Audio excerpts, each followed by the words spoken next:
very special date, Kate. Thank you.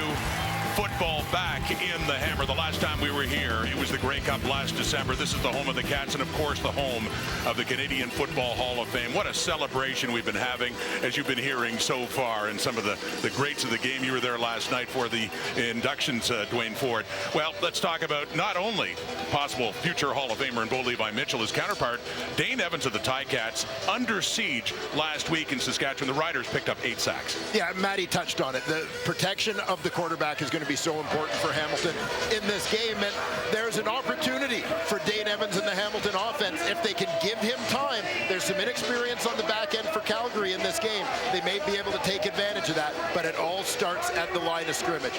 And of course, for Bo Levi Mitchell, nicked up a little bit in week 1. Dave Dickinson suggested that they took him out of the lineup at the end of that game because they were concerned about his mobility. So that's something we're going to keep an eye on as this game progresses, obviously ensuring that he is at 100% and able to move around the way that he wants and needs to be able to do his thing. It's a beautiful day, but there is a breeze reminiscent of the Grey Cup last December. It is going from north to south, and the Stampeders have decided to defer after winning the toss. They're going to want that ball in the 4th quarter, and Rene Paredes is there to kick it off. Malik Irons is back for it, along with Lawrence Woods. Off the foot of Paredes, and a shorter kick against that wind. And it is Woods on the return, and good field position to start for Tiger Cats quarterback Dane Evans. Dane Evans, maybe a little bit of a feeling of something to prove here in week 2, looking for a bounce back kind of statement. After not the start that he wanted, after being anointed the starting quarterback of the Hamilton Tiger Cats, obviously with Jeremiah Msoli moving on in free agency. In the first possession last week at Mosaic, Pete Robertson on the second play knocked the ball loose, and the Riders took over and scored off that. So swinging it out to the starting running back, Sean Thomas Erlington.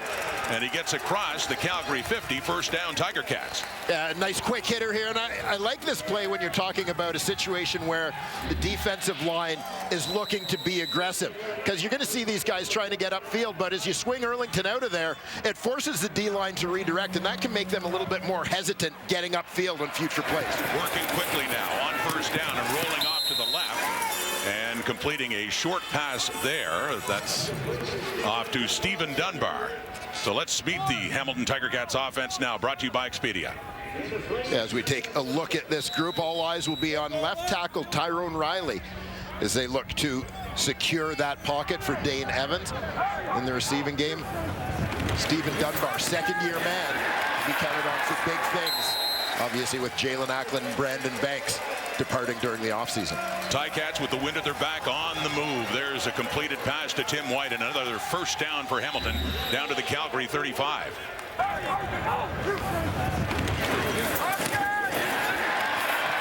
Ticats working tempo. And here they go now on first down.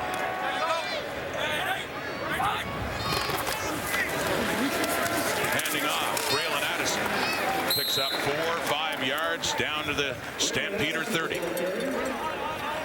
Take a look at this Calgary Stampeder defense, and of course the ageless Sean Lemon still getting the job done now in his second stint with the Calgary Stampeders. And that linebacking core, Cameron Judge was a big acquisition, acquired in a trade for Royce Metchie from Toronto in the offseason. On the back end, Raheem Wilson moves from safety to the corner with the injury to Jonathan Moxey. He becomes one of the more experienced guys on the back end now. Dumping it off again on 2nd and 5, and a big hit there by Cameron Judge, but not before another first down by the Hamilton Tiger Cats. Yeah, and again, knowing how week 1 went for Dane Evans, for the offensive line, for the Hamilton Tiger Cats offensively, I like the way they've started this game.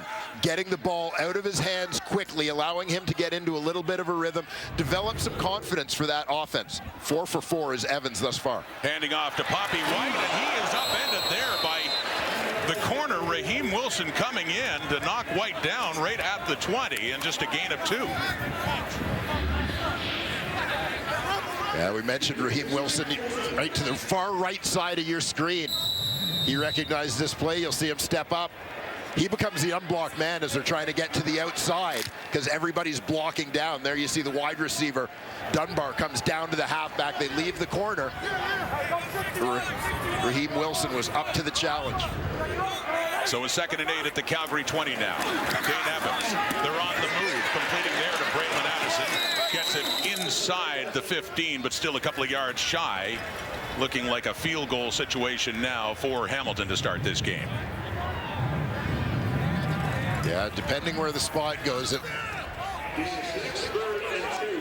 Hamilton, I'm sure, waiting to see exactly where they spot this one before deciding.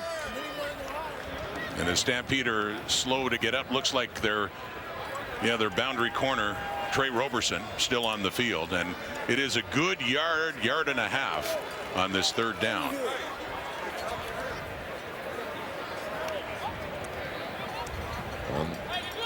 Stampeders certainly do not want to lose their most experienced man in the secondary, Roberson.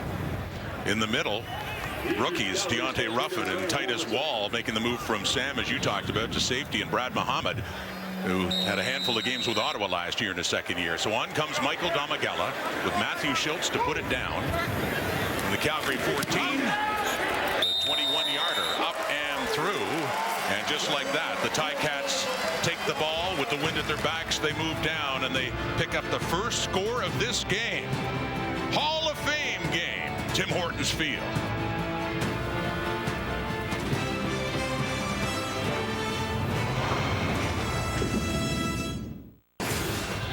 Bo Levi Mitchell, this is what he's done against the Hamilton Tiger Cats. The numbers that matter most at the bottom, 12-1. That's not to mention, by the way, Dwayne, the 2014 Grey Cup, which Mitchell and the Stampeders won as well. Yeah, pretty impressive. You got to think that Bo comes in feeling fairly confident here in Steeltown. Still trying to get the kinks out in his passing by his own admission. 21-34 for 199 last week. But certainly more confident. Had an ankle injury late in the game, couldn't finish, but feels fine now. Stampeders down 3. Handing off Kadeem Carey. He had a big day. He gets pushed even further forward up near midfield. Had a couple of touchdowns last week against the Alouettes. Yeah, here you'll get a great look. Field level as they go with the fullback in that tight end formation. Kadeem Carey just pounding it up the middle.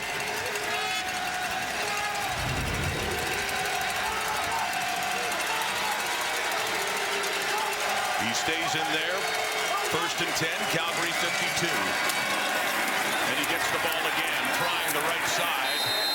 But the Ticats are on it as he's cut down after just a couple of yards. What he did last week against the Alouettes. That said, had that ankle injury late. It was Jake Mayer that came on and engineered the game-winning field goal drive to beat Montreal. Yeah, ups and downs for Bo Levi Mitchell in that game. And you got to think, here's a guy still working back from last season's injury issues, trying to find his rhythm and so on. But with Jake Mayer demonstrating that in year 2, he's taken a big step forward, giving them a little bit of breathing room in how they handle ball. 2nd and long, looking over the middle, and the Ticats say it's not complete, and yes, that's confirmed by the guys in stripes intended for Malik Henry, who scored the first points in this young CFL season last week in the 1st quarter against the Owls.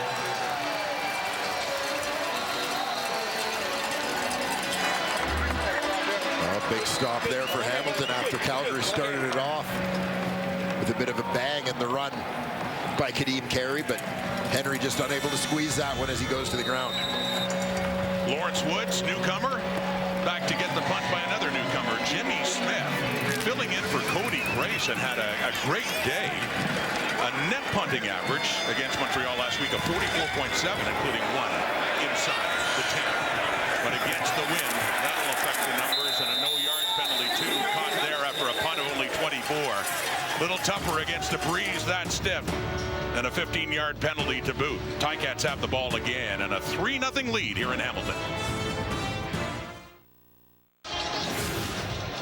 He's their Hall of Fame head coach now. Orlando Steinauer going in the Hall as a player, but has lots of reasons to love it here at home at Tim Hortons Field. 16-3. That includes the Grey Cup loss last December, but you can see why he was glad to get back here after starting out on the road, Wayne. Yeah, no doubt. Some dominant performances here from the Ticats over their last couple of seasons under Orlando's leadership. Dane Evans now 6 for 6, but my goodness, Raheem Wilson came in on Tim White. Wilson's had a couple of big pops, and that goes for nothing. Well, from our vantage point from up above, you could see this one coming in slow motion. You're going to see Wilson from the outside, number 11, quickly closing. He sniffs this one out. Of course, a pass over the line of scrimmage. You can't block until that ball is caught. Not much the wide receiver, David Ungerer, could do if Wilson wasn't going to honor his route. Loss of about a foot. Over the middle and nearly completed. In and out of the hands of Poppy White down at the Calgary 40. A missed opportunity for the Ticats now, who will be forced to punt. Yeah, White got in behind that second level of the defense, but was just unable to squeeze this one. You're going to see him work. He gets in behind the linebackers here. And there you see nobody near him, but just unable to pull it down. Sean Bain to the stance after that punt from Simon Larrier with the wind, a 46-yarder, and he gets it back up to about the Calgary 29 for Bo Levi Mitchell. Stamps down a field goal.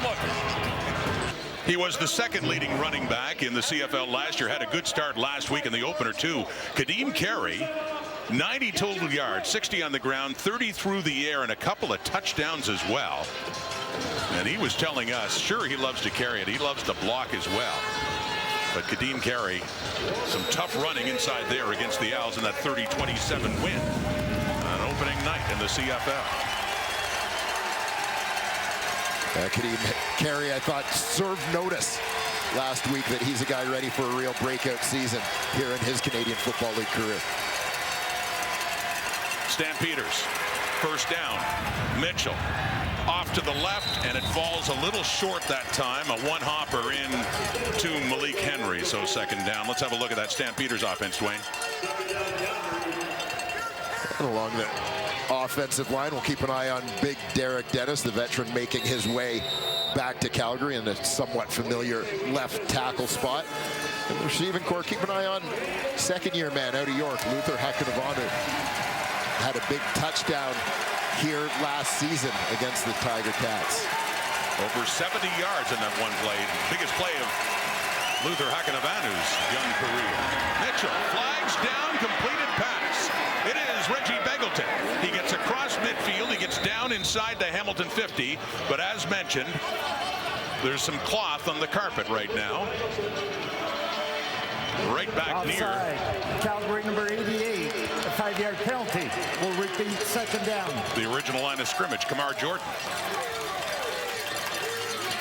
Yeah, unfortunate it is. Aside from the offside, very nice execution there by the Stampeders, taking advantage of a safety blitz by Hamilton that left the middle exposed. Calgary lost here last year, and their record fell to 2-7. Stamps under Dave Dickinson, his worst start as a head coach, but after that game, they met, they changed their ways, determined to get over what they thought was an embarrassing loss here to the undermanned Ticats. They went 6-1 after that, finished at 8-6. Checking it down now to Kadeem Carey. Ticats all over that. Simone Lawrence is there. Javon Santos knocks 2. And Calgary has been forced to kick it away against this breeze again. Well, that second and extra long hole, a tough one to get out of, and particularly when you're working against the wind, which is going to limit some of your choices in the passing game. So Lawrence Woods, who was a busy man last week at Mosaic Stadium, and Jimmy Smith, who had punted so well in his Stampeder debut, acquired just days before the trade. But you can just get a feel for how strong that breeze is as it rolls out of bounds near midfield. Just a 29-yarder, but the gusts are going up to 40 kilometers an hour.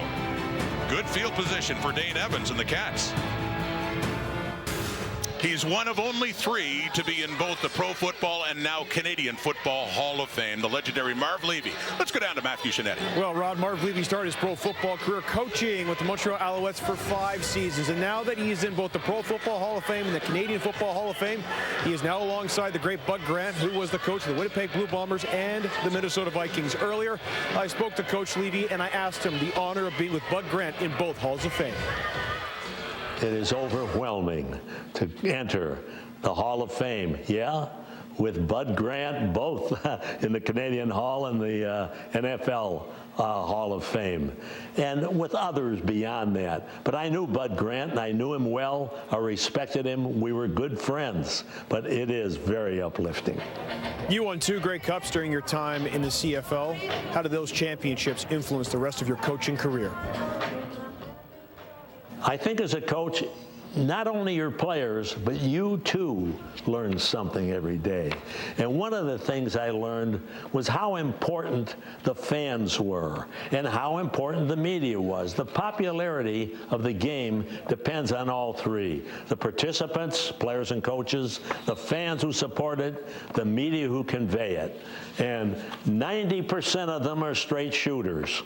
There's 10% in all 3 categories that maybe are doubtful, but most of them great people, great friends, and they have remained friends. It's just amazing. 96 years of age, Marv Levy, legend, of course, in the NFL with the Buffalo Bills especially, but the Montreal Alouettes, what great teams they had. Championships in '74, and again, a dominant victory over Edmonton in 1977. Yeah, and as you see this play, nice little ad-lib by Dane Evans. You know, I'll add Marv Levy. He wasn't able to travel here for the induction ceremony last night, but his speech was recorded. I can tell you, fantastic speech. There was no teleprompter. There were no notes. Just brilliant, wonderful to listen to him. Always a great speaker, and think of the Hall of Famers that he has coached over the years with the Alouettes, including Wally Guano.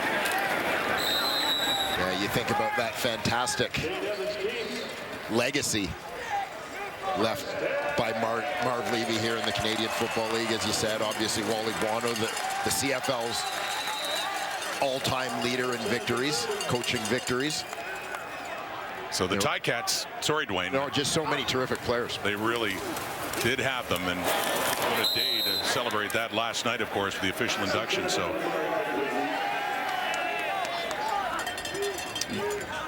you've heard a lot about the classes of 20 and 21 inducted last night. Kate and the panel chatted with them. Dwayne, you talked to Will Johnson, too. We'll hear from others, too, coming up.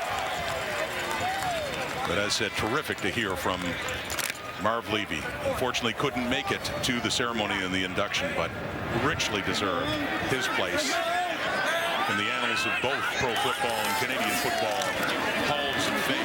Dane Evans wants it all. Poppy White too far. Brad Muhammad in there on the coverage. So it's a 3rd down and a field goal situation coming up here again for the Ticats. Yeah, and you'll see White go to work here. Nice little outbreak. Creates a little separation to get in behind the defender, but you know, we talk so often about having the wind at your back as an advantage. Quarterbacks may not always agree. A flag comes out on the kick by Michael Domagala that is good. As they discuss it, this would be 2 for 2 for Domagala. Too many players on the field for Calgary. A 10-yard penalty will result in a 1st down. So no, not 3 on the board. That's a good break for the Ticats. They needed 10. They got 10 on that. Too many players on the field for the Stampeders. A frustrated Mark Killam, their special teams coordinator, down on the Calgary sideline. So the sticks move, and it's still Hamilton football here in the 1st quarter, trying to add to their 3-0 lead with a touchdown instead of field goal that they just had.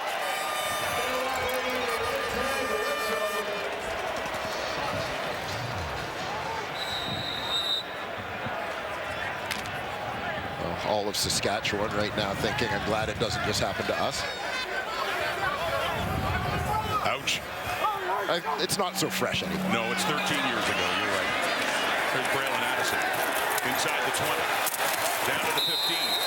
Gets it down to the 13. It'll be a second and short.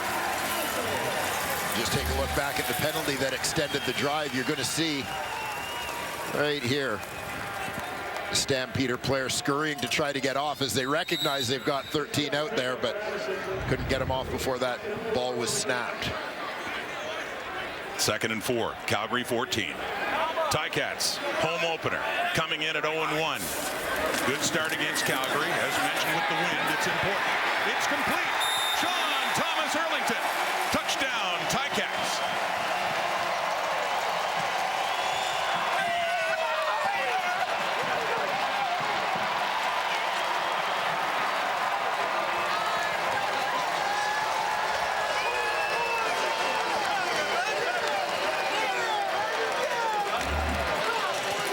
Sean Thomas Erlington lined up beside his quarterback in the backfield, has a free release to the flat here.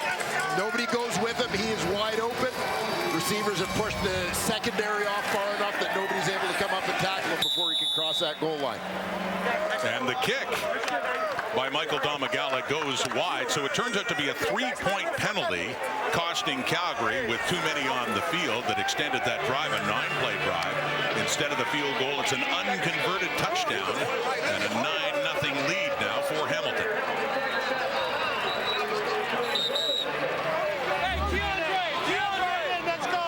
Keep an eye on the middle linebacker here, Jameer Thurman. He seems to be the one guy who recognizes what's going on when Sean Thomas Erlington free releases out to the flat.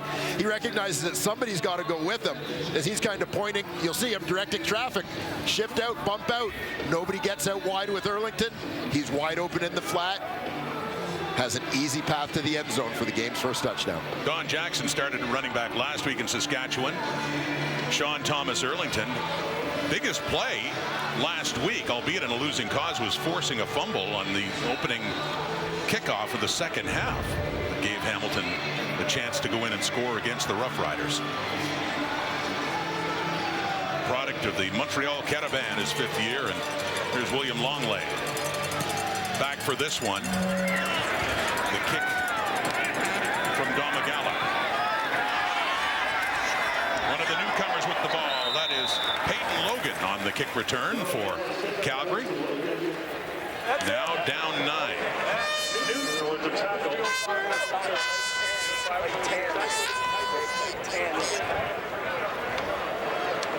Big base, y'all are out, yeah.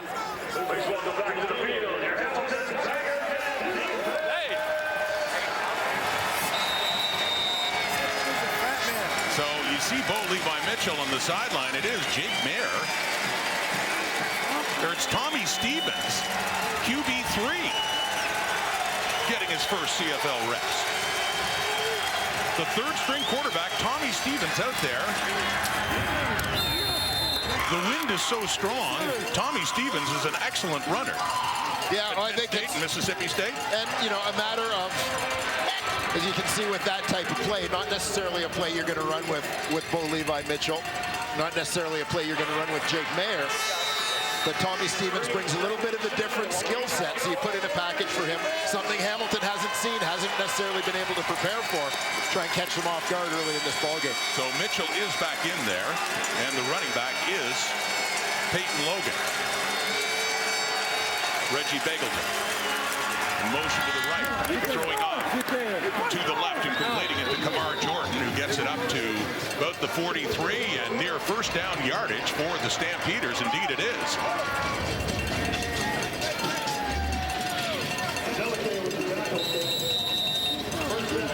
Here you go. Nice field level look. That timing route to Jordan in the flat on the quick out. Logan remains at Mitchell's left on a 1st and 10 at the 43. It goes to Logan. Peyton Logan taken down around the 47, product of Tennessee Martin's 1st year in the CFL.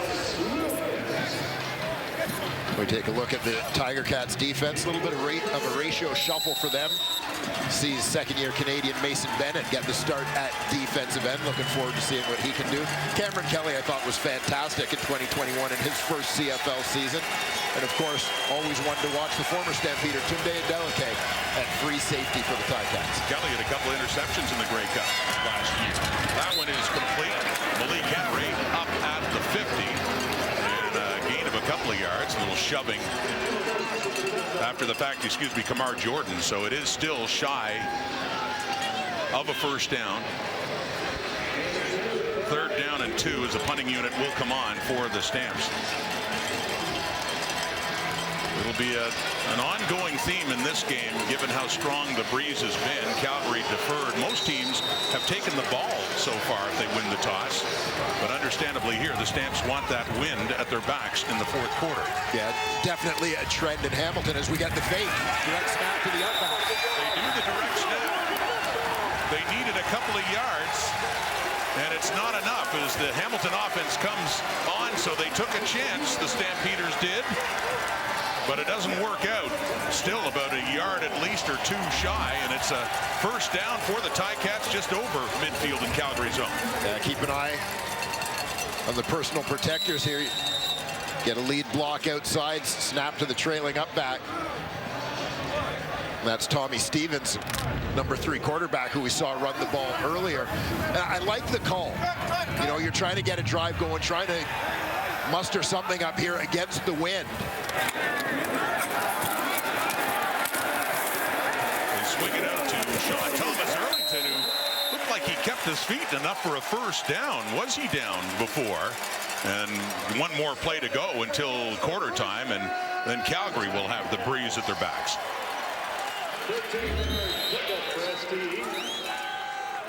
Thomas Erlington swinging out as they try to get the receivers in front of him to block. Wasn't down. And does get a couple extra yards. That was the difference to get that first down. And shaken up on the play. Malik Irons also dressing as a running back for this game. Don Jackson not in the Ticats lineup.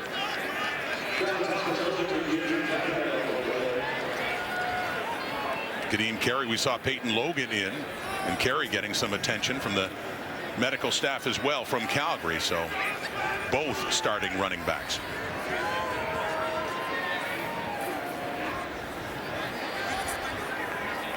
Hall of Fame game in part 1 of a Saturday doubleheader. It continues from Edmonton.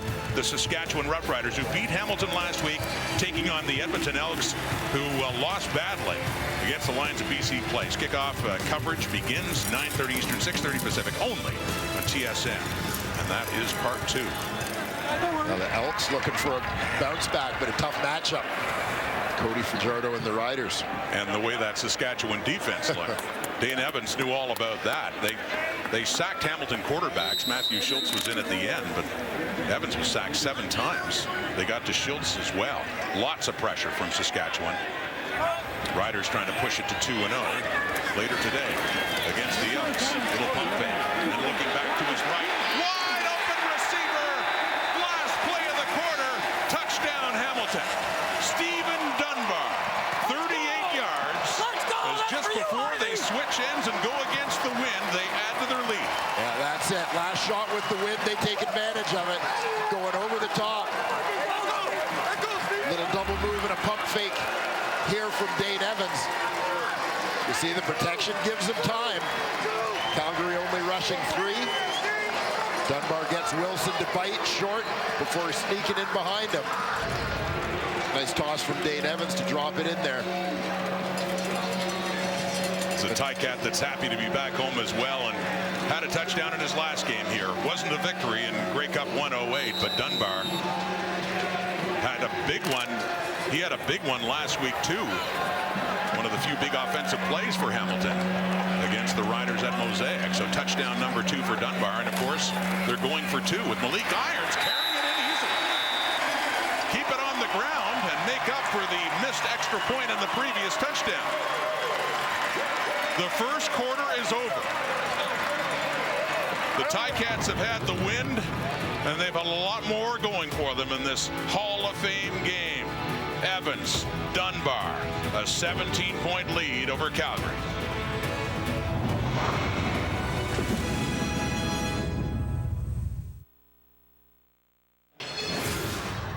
Another Hall of Famer from the class of 2020. He was simply known as the Big Chill. A great offensive lineman, primarily with the Calgary Stampeders, winning the Grey Cup in 1998, with Dwayne Ford winning it again in 2001, and the most outstanding lineman that year in 1998. The Big Chill joining us now. Fred Childress, congratulations. What does it mean to you all these years later? Thank you guys for having me. Right now it's ecstatic. You know, I'm sitting here, you know, I get a chance to see my family come up. We're sitting here having a great time in a great atmosphere. I couldn't ask for anything better.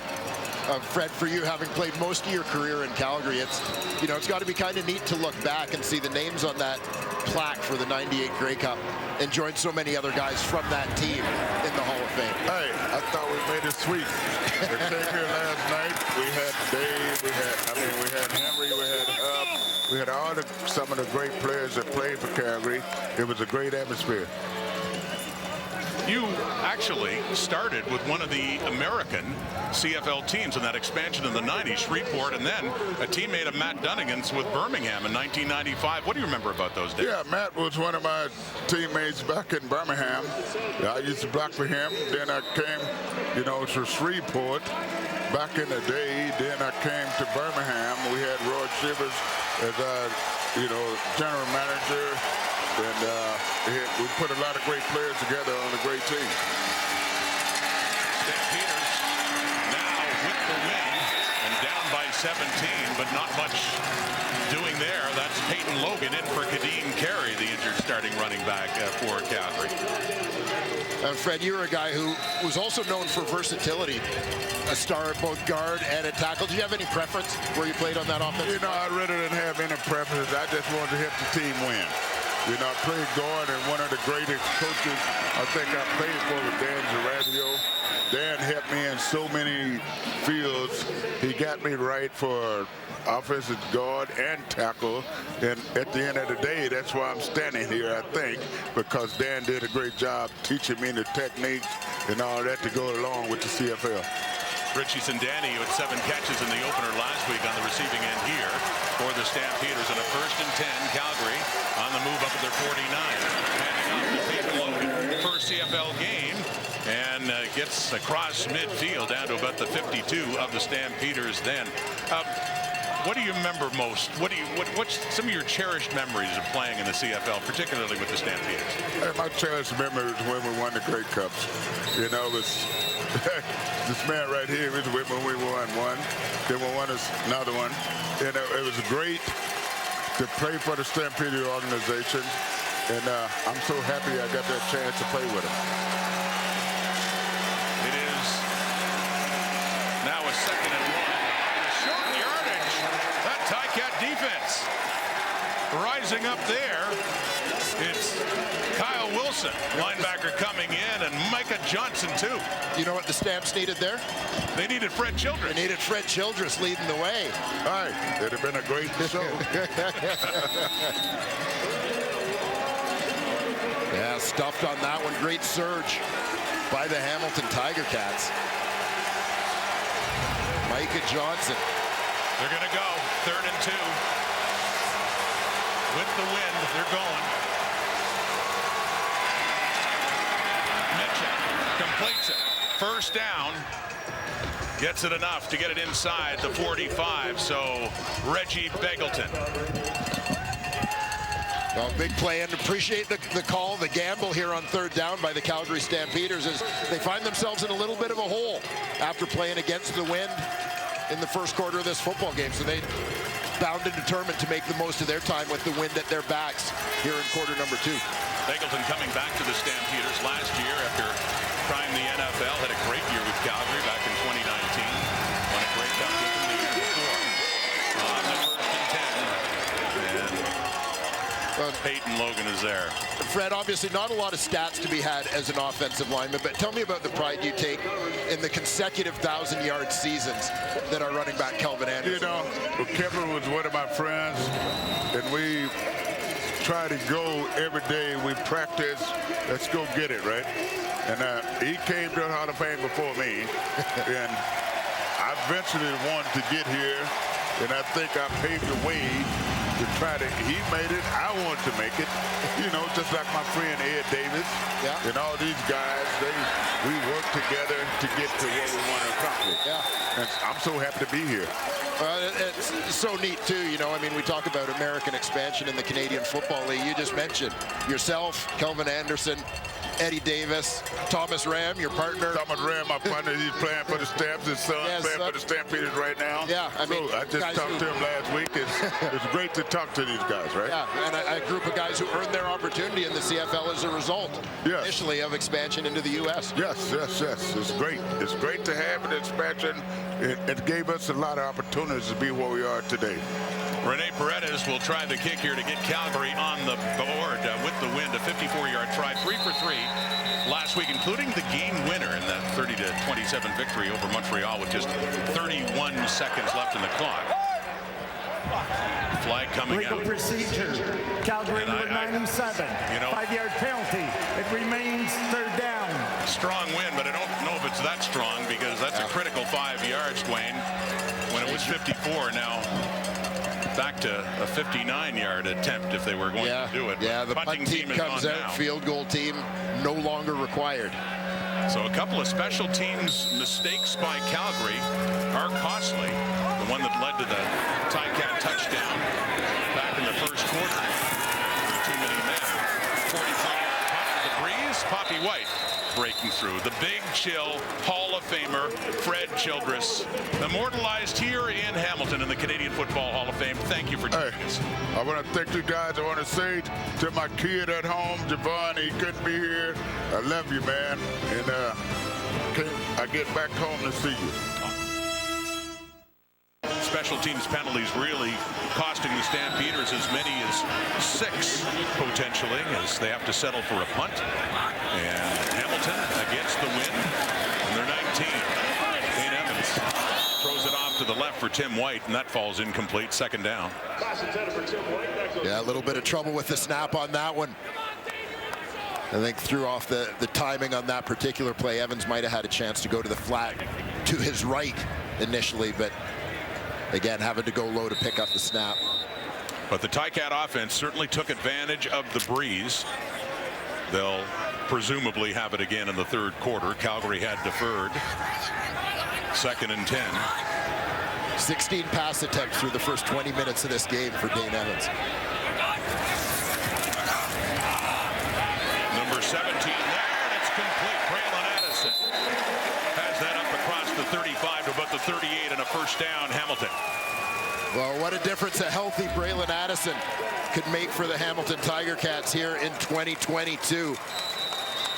One of the CFL's top receivers back in 2019. Never really able to shake the injury bug and find his groove last year, but this is a guy who's certainly one of my favorites to watch. Back in 19. Versatile offensive weapon. Taking the handoff, dumping it off to Poppy White. Good gain after the catch. For all the mentions of the breeze, you don't notice it right now. Shorter passes, but effective there for Dane Evans and Poppy White, who gets another first. Yeah, you've got Poppy White coming right into your living room. Working across the formation, trying to lose the coverage man as he comes from behind the line of scrimmage, behind the O-line there, to sneak out into the flat and get open.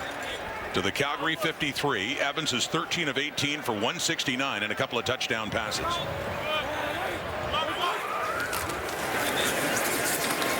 Handing off, Poppy White.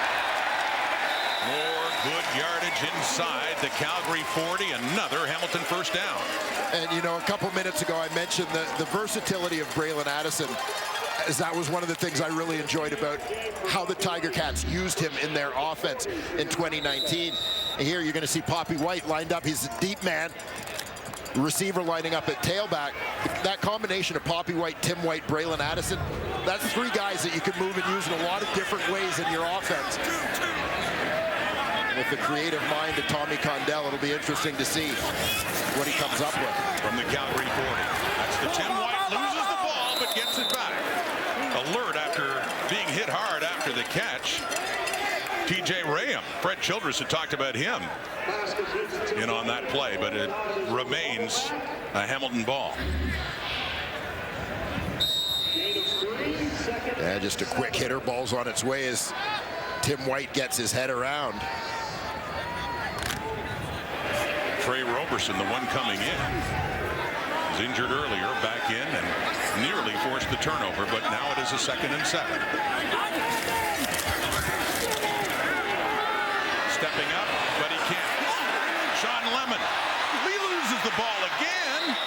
The Ticats nearly cough it up, but it is recovered. Their newcomer on the offensive line, left tackle Tyrone Riley, has it, but a couple of fumbles for Hamilton, and they do manage to get it back, but 3rd and very long now at midfield. Well, keep an eye on the Lemonator coming off the right side of your screen.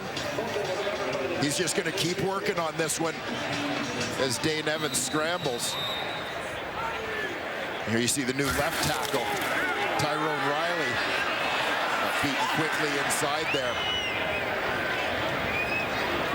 But at least fortunate to recover the fumble on that one. Simon Laurier to punt it away. First time punting against the wind. Back to take it is Sean Dane. A punt of 31 yards, and the return gets to the Calgary 30. Stampeders and Bo Levi Mitchell. They're down by 17. Oh, they loved him here in the Hammer. Mike Walker, part of a devastating defensive line back in the 80s and a Hall of Famer now. Here's Matthew Shinetti. I got the best seat in the house, Rod. I've been hearing so many great stories from the great Ticats defensive tackle Mike Walker. I have to ask you, Mike, first, your 1986 Grey Cup winning teammates, they brought you out here to get the crowd going. What did that feel like? Oh, man, greatest feeling in the world. It brings back memories I'll never forget going into that 86 Grey Cup. You know, we were coming out of that 2-game series against Toronto. We were destined to win. We weren't going to leave that place unless we won another Grey Cup. We were so fired up to play. The locker room was so intense. I could see it in everybody's face. We couldn't wait to get out on the field to show everybody what we were going to do because they picked Edmonton to win that Grey Cup, and we had to prove. We had something to prove. Now, in terms of that defense, you went to 3 straight Grey Cups. You won in '86. Everyone will look at Grover Covington. But what really was the key of that defense? The key to that defense is our front 7. Ben Zambiazzi, Leo, and Frank Robinson. Then we had me, Grover, Mitch, and Rod, Dave, Solvay. We brought pressure all the time. We wanted to get in the quarterback's face every second of the day. So that was our main intent because we knew we had to get to Matt Dunnigan. He was the guy that we had to get to. So I think that changed the whole tide because we jumped on him the first play of the game. We forced a fumble, and the offense took over. Mike Kerrigan had a hot day that day, so our offense showed up. Defense made plays. We had 15 sacks that day, so we were getting after the quarterback. We had to get to Dunnigan. Luckily, Damon Allen came in later. Luckily, he came in later because Damon, boy, he could run, and Matt could run too, but we got after him early, and that's what changed everything. I'm sure Matt Dunnigan probably doesn't want to remember that, even though it was a wonderful day for you. Mike, really appreciate it. Pleasure. No problem. Thank you. CFL. Oh, that's awesome. And a great defensive stand. You saw the sack by Tunde Adeleke, leading to the punt by the Stampeders, and a good return by Woods. Hamilton ruling this game so far at home, 17-0. When you look at the Stampeders secondary, they have experience on the corners with Roberson and Wilson, but Dwayne, not as much experience in the middle. No, certainly not. You see 2 rookies and a second-year man, and that was limited action in his first year for Brad Muhammad, pressed in a tough situation due to injuries in Ottawa last year. These guys are going to have to sink or swim. Faking to Sean Thomas Erlington, it ends up in the hands of Tim White. I was going to say that, that Dane Evans is getting time, something he didn't have last week at Mosaic. and definitely working over the field and having a great day at 14 completions heading into this drive. Titus Wall started at strong side linebacker in his first CFL start. Of course, you see that name Wall, you think of Jamar, who had so many great years. Yeah, it only seems natural to see a Wall in the Stampeder secondary.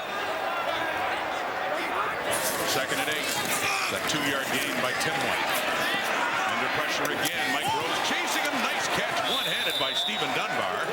Down at the 41. And it'll be close to another Hamilton first down. Well, Stephen Dunbar just sticks that one.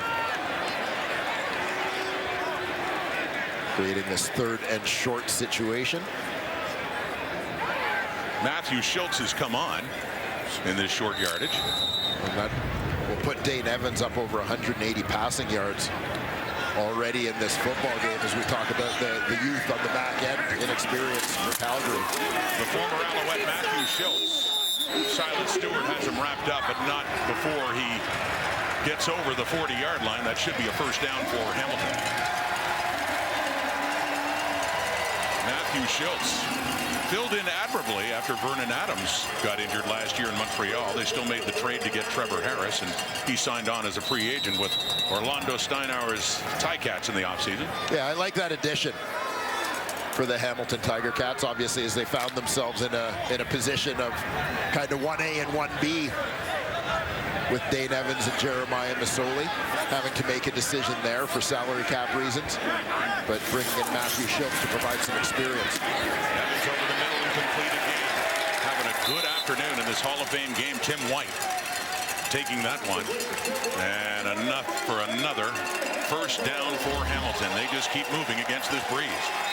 And we'll take a look once again.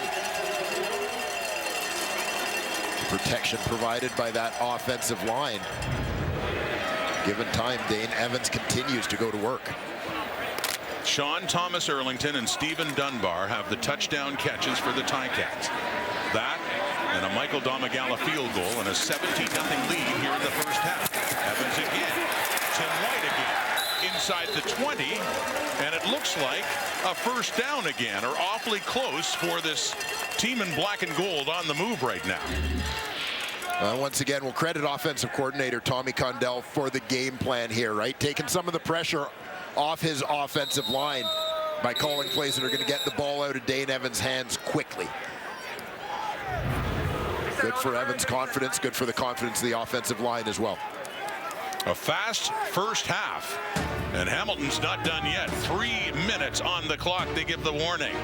Can the Ticats add to that 17-point lead? All right, we got a great halftime coming up. Hall of Famers galore. Ches and I are not Hall of Famers. Over there, we have a couple of Hall of Famers, and we will introduce you to the 13 newest ones into the Canadian Football Hall of Fame. Can't wait. If we have time, maybe we'll chat this game as well. Rod? You're Hall of Famers in our books, Kate, and Chesy's day may come. That man had a fine career in the Canadian Football League. Yes, sir. 13 more additions last night, classes of 2020 and 2021. We've really enjoyed hearing all of their stories. It's actually a 2nd and short. 2:44 in the clock, and the ball came loose. And they needed about a foot and a half to get that first down, and now we got something going on. Chris Van Zyles in the middle of that, along with Isaac Adeyemi Berglund. Matthew Schultz was in. That was a 2nd down, by the way, so the better news for the Ticat offense. But a flag is down, and Dane Evans is coming back in. Gosh, that short yardage team checks out as Dane will bring a couple of receivers back to the huddle with him.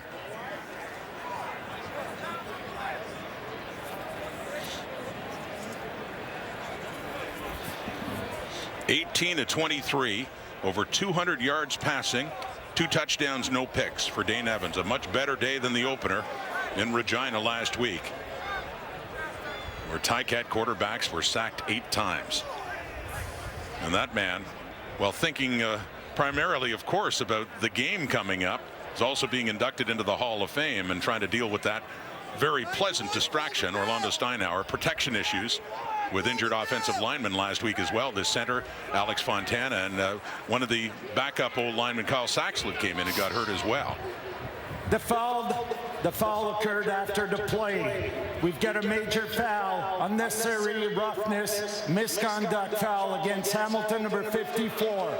The foul occurred after yards were gained. We're going to go back 15 yards. It will be first down Hamilton. So they do get the first, but they're pushed further back as halftime beckons. Still 2:40 on the clock. We saw something going on with Van Zyl and Isaac Adeyemi Berglund after the play. Yeah, left side of your screen. See Van Zyl on the ground there, getting the three-point takedown. Quickly inside, Tim White on that little toss on first down. Gets it back inside the 25. Orlando Steinhauer, inducted into the Hall of Fame, as mentioned, as a player. Actually started with the old Ottawa Rough Riders in 1996 before going to Hamilton. Won the Grey Cup in '99 with the Ticats, the last time they won it, and also with the Argos, winning a cup as well in 2004. Yeah, he talked a little bit last night about having played primarily special teams in Ottawa, but still selected early in the dispersal draft when they folded after his first season. Into the end zone for Evans for Tim White. Touchdown, Ticats. Against the wind? What wind?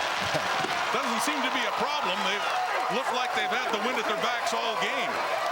Well, give credit to Dane Evans for the throw, but also much credit to Tim White for the way that he fought to get inside to get to this football. As you see the ball in the air, he's got to work around the corner to go get that one. A beautiful catch by Tim White in his second year with the Ticats. Capping off an 8-play, 60-yard drive. As Hamilton now leads it 23-0 in their home debut. Pending the extra point try from Michael Domagala.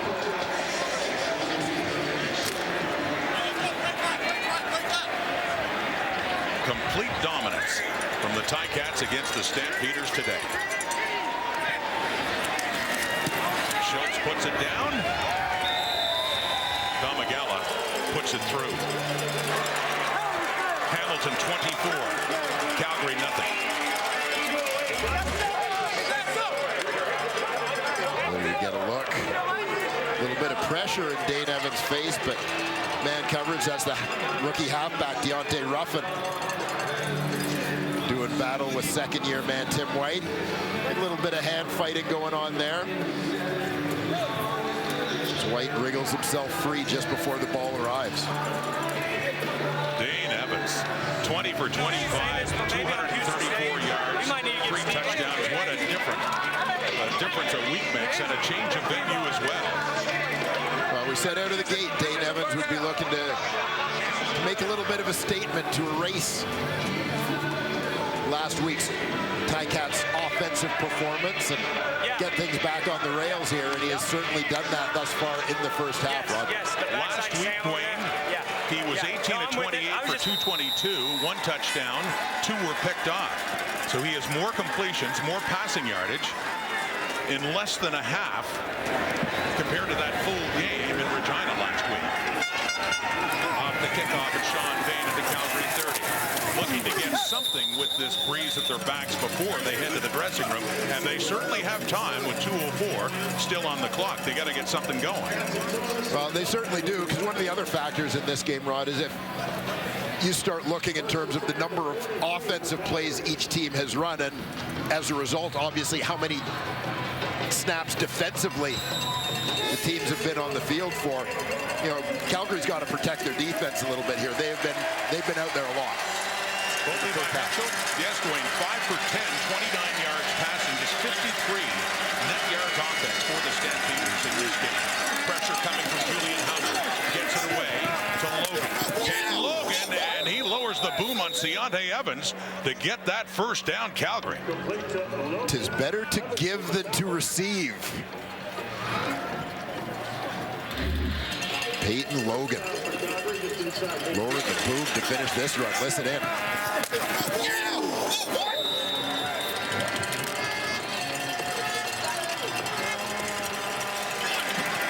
Shades of Tyrell Sutton a few years ago. Remember that one?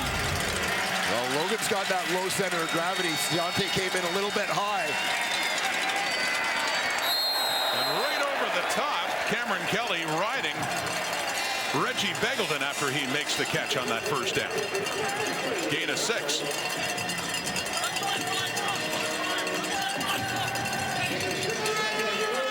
Stampeders in tempo. 1:51 in the clock and a 2nd and 4. They fell behind by 10 at the half against Montreal last week and came back and won. They're down 24 now. Logan again. Works his way across the 45, first down. So Stampeders are indeed having their best drive so far in this game. And Peyton Logan apparently carrying the load with Kadeem Carey. Sidelined in the first quarter of this ball game, nicked up a little bit. Carey had only 2 rushes before leaving this game. Throwing, completing, first down inside the 30. That's Luther Hakanavanu, as Dwayne talked about, from York University, who had a big game here at Tim Hortons Field and a loss last year. Yeah, this is one of the young Canadians in the young Canadian receivers in the league, about whom I am very excited. Big upside for this young guy. At the Hamilton 29. Trying to get on the board. Ball's in Logan's hands again. A few more yards down to about the 22-23. There's Kadeem Carey. No official word, but no helmet on, and we do wonder if he is done for this game. Well, such an important catalyst in the Calgary Stampeders offense is Kadeem Carey. Logan picked up 8. Ball's in his hands. Won't pick up anything that time. Ticats coming in strong. Javon Santos Knox is there. Mason Bennett. 3rd down. Field goal unit is coming on. Yeah, you see Santos Knox mugged right up in the middle of that defensive line. Sheds the block. Scrapes down the line of scrimmage to get to that play. Ted Laurent in there as well. Running mate. Hey, what a terrific running mate he's proven to be for Simone Lawrence in that linebacking core.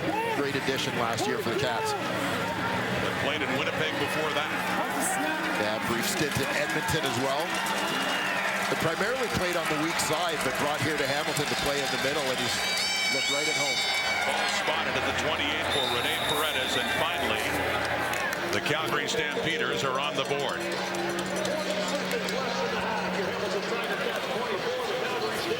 Kate, Milt, Ches, Maddie, it's so nice to see him again in person. We got to do that coming in, say hello, and all my old friends, yours too, and they're coming up here down at field level. I remember that spot coming here for a lot of games. When the panel gets to travel, the panel's happy. Get on the road. Well, they certainly are, but I'll tell you one of the things that needs to happen when the panel gets on the road. Apparently, Milt Stiegel and I need to wear name tags. Oh, for goodness sakes. As I have again been called Milt while entering the building. It's becoming too frequent an occurrence. And your response was? I do take it as a compliment. Were you that good a receiver? I could have been. You could have been. I could have been. You know, if they had just given me the ball. I don't know if you would have had Milt's wheels. Well, I was going to say, if I just could have run, if I just could have gotten open, and if I could catch, I could have been. Where you would have the edge compared to Milt, over the middle, maybe not deep, but if you get it after the catch, I like your chances taking on some linebackers, some DBs. Yeah, I would go for a little bit of a Ray Elgard or more recently Nick Lewis technique in terms of how to get open. Right. Yeah. So Milt's attitude was you can't touch what you can't catch. That's right. So he would just outrun them. You'd run over them. Yeah. Shortest distance between 2 points, Rod. It's always been your motto. Trey Roberson needs some attention now too. Halftime close down to Kate and the guys at field level. What a good first half it's been for Dane Evans and the Hamilton Tiger Cats in all aspects of the game. Leading by 21, completing another one there. He does thread the needle indeed to Stephen Dunbar, who has a touchdown in this game.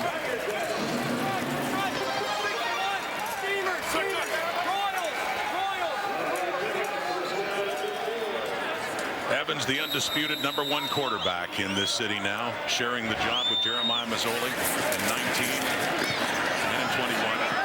Mazzoli got hurt, takes off down to the 45. There's 1 second left on the clock, and as said, bear in mind, despite their success against the Breeze, based on warm-up, I don't think you'd see a 52-yard field goal try going that way. No, not against the wind, not in this place. So we're down to one final play in the first half of this Hall of Fame game, part 1 of a doubleheader. And they will just take a knee and call it a very good 30 minutes for the home side. Dane Evans, 21 of 26, 245 yards, 3 touchdowns, none intercepted. That defense strong, going either way in special teams, a point differential too because of a couple of special teams penalties by the Calgary Stampeders, costing them as many as 6 points in this game. So for Bo Levi Mitchell, 9 of 14 for 70 yards only. They head to the dressing room trying to regroup for this second half. As we head down to Matthew Shinetti now with the coach of the Ticats, Orlando Steinauer. Well, Orlando, I would be asking you about being up 24-3, but congratulations on getting into the Canadian Football Hall of Fame. With this class, what does it mean to you? Just humbling. It was great to get to know the ones that I didn't know, and the ones that it's great to see some of the players that I did know. So I just kind of was in the moment. Didn't have any expectations. Just wanted to take it all in. You're in the moment right now. You are up 24-3, as I said. Good first half. How do you build on it in the second half? Well, I think you don't play not to lose. You play to win, and you just go out and we do what we do. It's really not anything else. We're not looking at the scoreboard. We got to execute. Excellent. Thank you. All right, coming up after the break, it is the Canadian Football Hall of Fame ceremony from Tim Hortons Field, and we celebrate the 13 new inductees, including the man you just heard from, Ticats head coach Orlando Steinauer.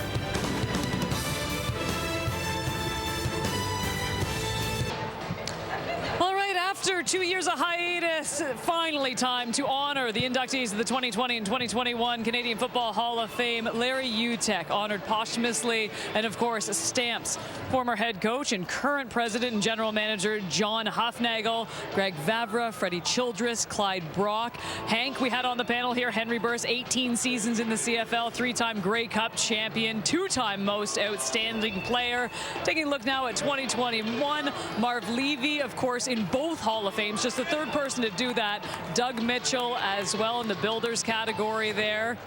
And then, of course, the players. Nick Lewis, who we had on set, had one of the greatest lines we've ever heard. Will Johnson, Mike Walker, you just heard from the Tiger Cats head coach, Orlando Steinauer, and Don Wilson as well, who, of course, Matt Dunnigan knows oh so well. An illustrious list, to say the least. A lot of the guys we were expecting, other guys like Don were waiting to get in, finally get that call to the Hall, and I know both of you know what that feeling is. Yeah, no matter how long it was put off, the excitement and anticipation of going in the actual moment of enshrinement is a little overwhelming because you've got everybody around, you got your family, everybody means something to you is around. Family, friends, ex-teammates, and a whole lot of other supporters and fans around the league come and support this event, and it is it's a pinnacle, and most everybody will say it's not something you shoot for or think about when you're playing the game.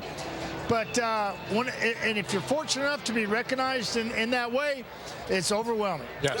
All right, let's start with the inductees tonight. We will begin with John Hufnagel. He had the highest winning percentage among coaches with 100+ games, a 5-time Grey Cup champion. And he's just a winner at all levels. As a coach, as a player, as a president, this gentleman just knows how to win. And when you're around him, he eludes that. And every player and coach and GM that's underneath him knows when they step with John Huffnagel, you're expected to win games and win Grey Cups. All right, up next, Clyde Brock, 12 seasons in the CFL, all with Saskatchewan. He helped Saskatchewan win their first ever Grey Cup, a legend, back in 1966. When you think about it, 5 times in a row, an offensive tackle is an all-star, basically solidifying that offensive line for half a decade in Sask. Freddie Childress, 2-time Grey Cup champion, both with Calgary. Yeah, and I had him in front of me one year in Birmingham. Absolutely loved playing with the Big Chill, boy. It was, you knew that you were in good hands with Freddie Childress. When you think Stamps back in those years, you think Big Chill. He was a staple. Larry Utek, honored posthumously St. Mary's Husky head coach from 1983 to 1997. Of course, we always say the Utek Bowl now. You talk about a winner. Coach Utek is revered in that way. Greg Vavra, guys, I can tell you, 1983, when I'm my first year in the league during training camp, Greg was there with us, and I said, this is my biggest competition. I got it right now. Wow. Yeah. Well, I think we can all talk about this man for a very long time. It is Henry Burris, 3-time Grey Cup champion, 2-time CFL most outstanding player. Any surprise that Busk is smiling? That's amazing. What an ambassador. Well deserved. And Henry, you talk about going out on top. That's the way you go out, winning a Grey Cup. What better way to go out than winning a Grey Cup? And that's exactly what Henry Burris did. All right, I know you love this one, Matty. It is Don Wilson, 12 seasons in the CFL. Never lost a Grey Cup game. Yeah, Blicker could do it all. He was absolutely phenomenal. Both on and off the football field, he was entertainment, and he was nothing but 61 pure interceptions. And as you say, from the halfback position, Crazy. Amazing. All right, your 6th commissioner of the CFL from 1984 to 1988, it is Doug Mitchell. I can tell you this, I've got footballs with Doug Mitchell's name on it, you know, and they mean something to me because this guy's an icon, both on and off the football field, just built this league, and tremendous commissioner as well, fellas. Had him on the panel, Nick Lewis, 14 seasons in the CFL, and he's talking to his bust. Yeah, a special player, Nick Lewis, the ultimate competitor, and kind of changed the game with one of the guys that played that spot differently. All right, just the bust here of Marv Levy, but as I mentioned before, too, something very, very cool. Just the 3rd person ever to be enshrined in both the Pro Football Hall of Fame and the Canadian Football Hall of Fame. Joining the likes of Warren Moon and Bud Grant, just elite company, well-deserved. So respected, and he took all his lessons, he said, down in the National Football League and dominated down there. All right, inducted as mentioned into the Pro Football Hall of Fame back in 2001. 2-time Grey Cup champion back in 1974 and 1977. Will Johnson, though, 99 career sacks on his career. I mean, that's amazing. And I know, Matt, you felt how many of those? Yeah, I'd say about half of them. About half of them. He broke me so many different ways, it wasn't even funny. I mean, that's crazy. 99 sacks. People don't realize it's difficult to score a touchdown, but it may be even more difficult to get a sack. All right, next up, a big ovation coming for this man, Mike Walker, 10 seasons in the CFL with Hamilton from 82 to 89. Career high 21 sacks back in 1986. Yeah, I think all those were on myself as well. Okay, good. I wasn't tell young. I just couldn't read a defense. But Mike Walker was absolutely phenomenal player and well-deserving here. He and Rod Skillman and Grover Covington and Dave Sauve were just too much. And I love this. He's got to run in from the locker room right now. He's got a lot going on tonight. Orlando Steinauer. Truly amazing. 1,178 interceptions. Yes, amazing. He was an all-star at 3 different positions. You know, safety, halfback, cornerback, and Davis. You know, all those positions are tough, but he did all of them very well. When you talk about a guy that's a coach on the field, it's usually because he's not athletic. That wasn't O's case. He's a coach on the field. He was a great athlete, fluid, great ball skills, a great combination.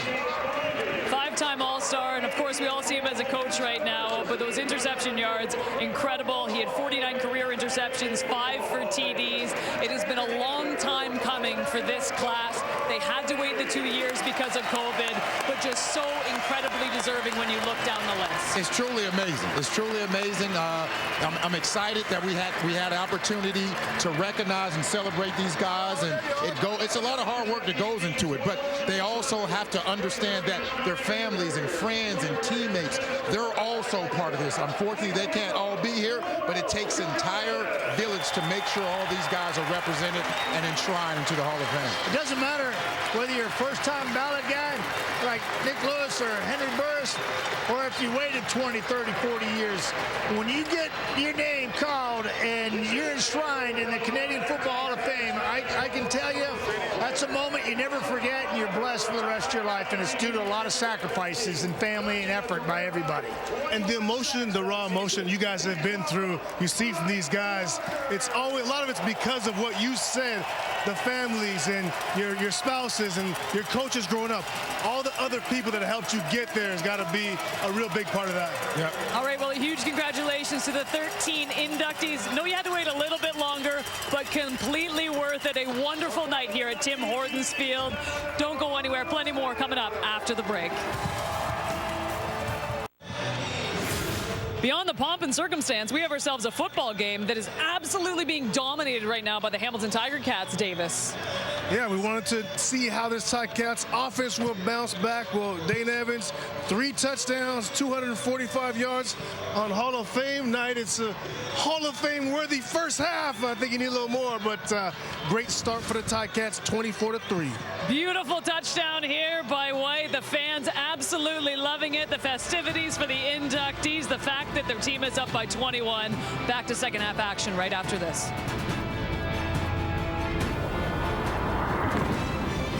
In Hamilton, and in a meeting of 2 Hall of Fame head coaches, it's Calgary's Dave Dickinson with a team that has a lot of work to do.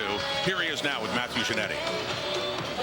Dave, I imagine right now so much is going on in the Hall of Fame celebrations, but what did you tell your team to get back in the game in the second half? To be honest, we got our ass whooped, so just going to try to keep fighting. That's it. When the emotions are this high, when you see a team come out and go ahead and score 24 points, how do you kind of equalize the emotions and get guys focused? Well, they played a hell of a first half. Let's see what we can do in the second half. Thanks for this, Dave. Thank you. And Calgary had deferred for the second half, thinking of the strong wind here. And so Hamilton will have it as suspected in the third quarter with that 21-point lead. Calgary will have the wind at their backs in the fourth quarter. The question is, will it matter at that point in time? Right now, it's harder to imagine. The Stampeders need a big comeback. Well, they have the challenge here, as you mentioned, Hamilton with the wind in the third quarter. If you're Calgary, you can't let Hamilton do what they did in the first in terms of taking advantage of that wind. You've got to limit their time with the ball with the wind at their backs. Control the clock a little bit and then do what you can do in the fourth quarter to put some points on the board. Sean Bain on the return for Calgary. Gets it up near the 40 for Bo Levi Mitchell. 9 of 14 for just 70 yards. And just 3 points on the board scored late in that first half. Well, still a number of veteran guys, experienced guys coming through in tough situations in that Calgary huddle. Bo Levi Mitchell first and foremost among them, but you know, with receivers like Kamar Jordan and Reggie Begelton. So here's Mitchell to start the second half. Throwing it off to the fullback, Charlie Power, who missed all of last season with an Achilles injury. So his first taste of action since 2019, that's incomplete.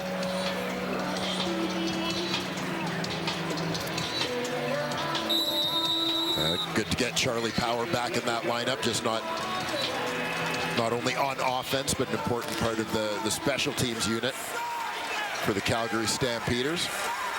Stamps at 99 total net yards in that first half. Second and 10. Mitchell with time to the right. And there's some finger pointing. Malik Henry and Keontae Evans had contact with Evans going down. No flags, but incomplete. And just like that, 2 and out for the Stamps. Yeah, keep an eye. Henry is the wide man here. You'll see Evans come into the picture. Pretty good collision.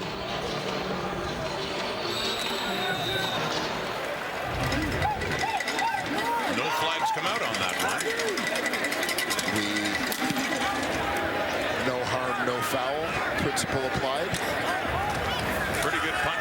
Smith against the breeze. A flag comes out on that return by Lawrence Wood. So is this no yards?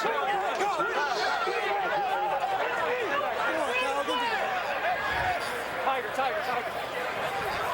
We're going to be back. During the return, holding Hamilton number 27. A 10-yard penalty will result in a first down. Well, we'll take a look here at the work of Dane Evans through the first 30 minutes of this football game, in which the Tiger Cats built that 24-3 lead. Spread the ball around nicely. First touchdown pass went to Sean Thomas Erlington as they got him open in the flat on a little bit of a coverage bust. Stephen Dunbar Jr. The deep ball over the top, and here a terrific drop by Tim White to outfight the defender Deontay Ruffin in the end zone for the third Ticat touchdown. Throwing in first down, Dane Evans. Throwing it out wide and out of bounds. Just throwing it away after a very good first half for the Ticat #1 quarterback. And a play with that incompletion, you know, not just a situation for Dane Evans where you sort of get rid of it, protect your field position, avoid taking a sack when you don't see anything. But we talk all the time here about the wind, and as we are doing today, it's a play that stops the clock and maximizes their time with the wind at their backs as well. And 17 points going this way. There's a big play to get up around midfield and across, and the first catch for David Ungerer. He had one last week for 13 yards. A 34-yarder that time for the second-year man out of Idaho. Yeah, David Ungerer, Canadian citizen, as you said, played his college ball at Idaho. Son of a longtime college coach.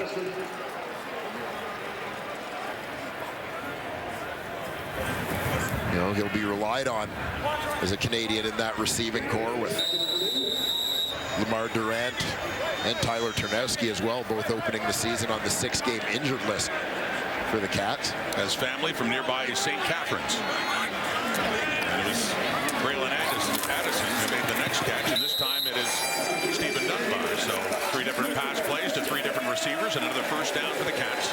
Down around the 43 of Calgary. So yes, they had 17 of their 24 points going in this direction with the win. Perhaps more impressively was the drive for the touchdown, the Tim White touchdown, going the other way in the second quarter.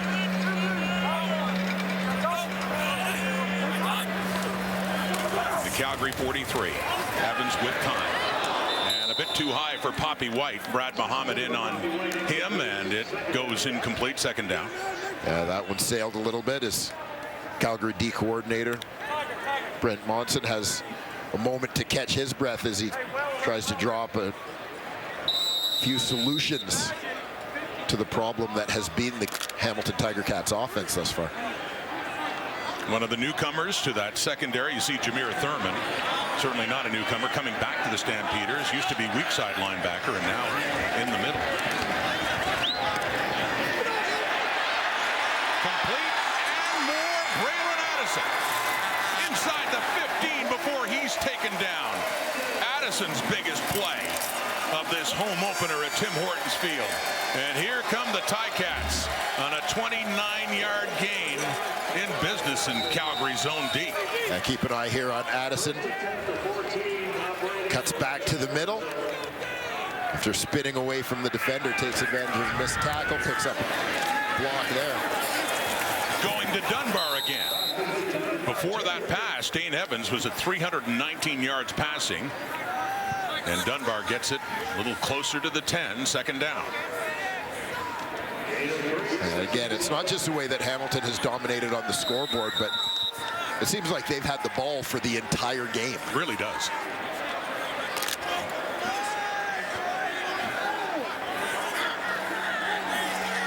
They have it now at the Calgary 11. It is 2nd and 7. Early in this second half.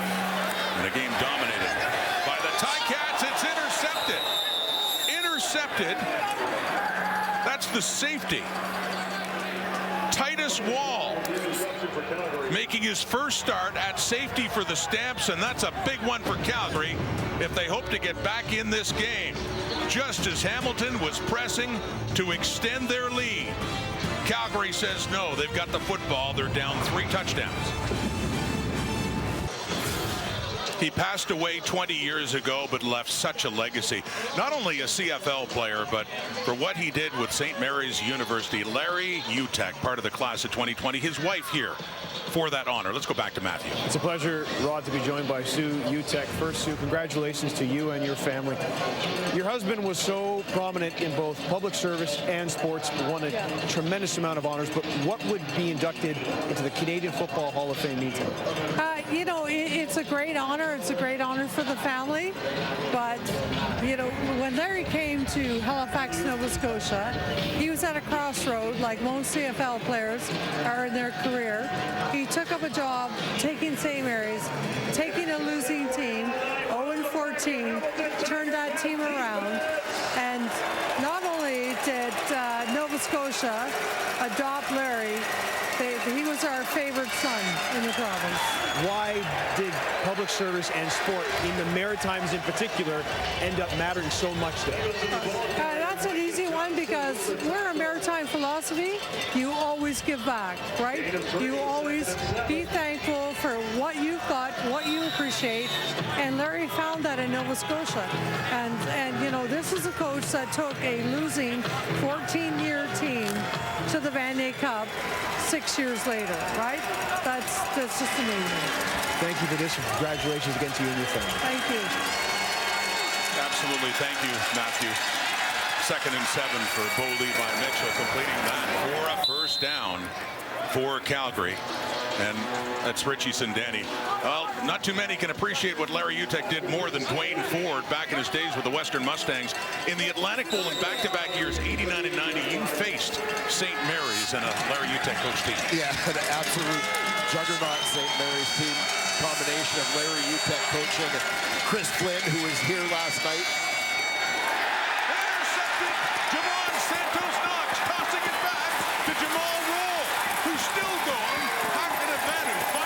Him out of bounds, but a big turnover for Hamilton. I'll ask you again about Larry Utek later on, but just when Calgary was hoping to take advantage of its own turnover, here come the Ticats again, led by the defense. Mitchell, Santos Knox takes it away, and with a little help from Jamal Rule, the Ticats are right back knocking on the door. Well, Calgary's looking to try and get a slant and work inside the weak side linebacker with their inside receiver who's just off screen. The guy that Bo Levi Mitchell doesn't account for is your middle linebacker, Javon Santos Knox, who's sitting there. The slant continues. Santos Knox, he can see the quarterback's eyes perfectly. He knows where the ball's going. He manages to jump in underneath it and make that play. Second interception of the season thrown by Bo Levi Mitchell. Here comes Hamilton with a chance to add it again. Bobby White left side. It's about 3 just inside the Calgary 15. Shout out 860 Middletown, Connecticut. Hi, Mom, love you. What we do, man. Middletown, CT Street. In his 5th year at a UMass. One of the leading tacklers on the Ticats last year, and had a big interception. That has Hamilton. And a second down inside the 15. 2nd and 7. Trying to go up 4 touchdowns. Pump fake, stepping up, gets it away. It's complete, shy of a first down. That's the fullback, Jake Burt, the first pick overall in the 2021 CFL draft. Yeah, a guy they're excited to have healthy as he missed his entire rookie season. Boston College product. And born in Regina, as fate would have it, his CFL debut came in the city where he was born. Yeah, they'll look for Jake Burt to take on a bigger role. Of course, as he looks to fill the shoes to some extent of Nikola Kalinic. Now the Ticats are going for this. Up by 3 touchdowns. Matthew Schultz is in on a 3rd and 2. Trying to put this thing away. Schultz, well, if he gets it, he does not get it by much. Coming in, Jameer Thurman. He needed 2 yards. Here we'll take a fantastic look from above in the spider cam. Jameer Thurman coming downhill to intercept Matthew Schultz on that one.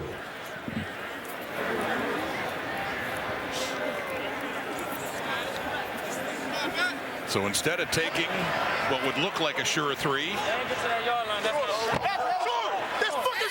they did not make it. So that's twice now in this quarter. Hamilton has been down inside the 20, and because of a turnover, come up with nothing. Stampeders still have a long way to go, but they are at least no further behind, and they have the football here in the 3rd.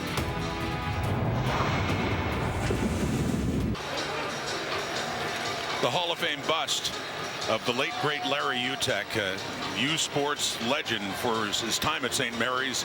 And we heard Matthew talk to Sue Utek earlier. But Dwayne, just finish your thought on what you played against his teams, what he meant to Canadian University sports. Yeah, absolutely. I mean, one of the great coaches of the era in Canadian University football, put together some fantastic teams at St. Mary's. I had the pleasure and displeasure of playing against those great Larry Utek coach squads.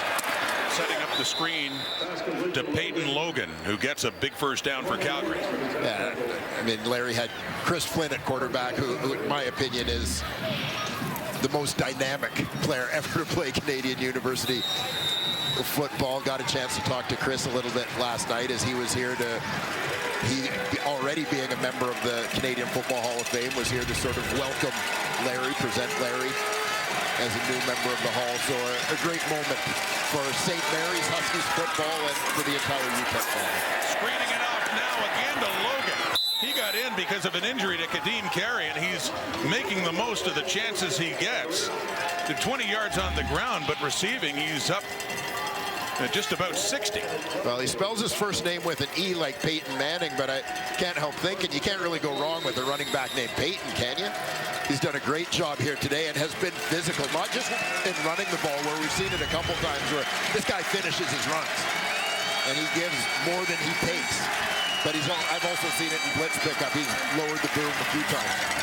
79 yards from scrimmage coming into that play, so just over 80. And yes, Seontae Evans, for one, can verify that he likes to give more than receive when we talk about the physical play. You heard the pop on that last collision as well. He just spun and turned back upfield to try and fight for some more yards. Peyton Logan looks like a keeper. We see Kadeem Carey sidelined in this ball game after a big week 1 for him. His injury again opening the door for Peyton Logan here. 2nd and 4, Stamps down the bunch, the 52. Bowlers it out, and he completes this one too to Malik Henry. Tunde Adeleke takes him down, but he gets inside on a very nice catch indeed. A gain of 20 and inside the Hamilton 40. Yeah, you'll see this one's a little bit touch and go as the wind, you see the moment where the wind impacts the flight of that ball, the trajectory of the ball starts to lose its spiral a little bit, and I wasn't sure it was going to clear Cameron Kelly. But Bo had just the right touch on it to get it to his receiver, Malik Henry. 1st and 10. Hamilton 37. Deeper ball now and complete again. Kamar Jordan. Once again, it's Adeleke to take him down, but another big gain of 31 yards against this breeze. And here come the Stampeders trying to get to the end zone for the first time in this game. Well, and I can't give enough credit to the Calgary Stampeders defense in this moment. You heard Dave Dickinson talk at halftime about we're going to keep fighting. And that's exactly what the defense did, coming up with a couple of big stops in that defensive red zone to keep Hamilton from building their lead. Now the offense. 6th play of the drive. into the end zone. Some contact there. Luther Hakanavanu with Richard Leonard, the former Stampeder, covering him. Yeah, here's a play where they're looking to take advantage of the edge and size that Hakanavanu has over Richard Leonard. Try and put it up high, let him go and get it.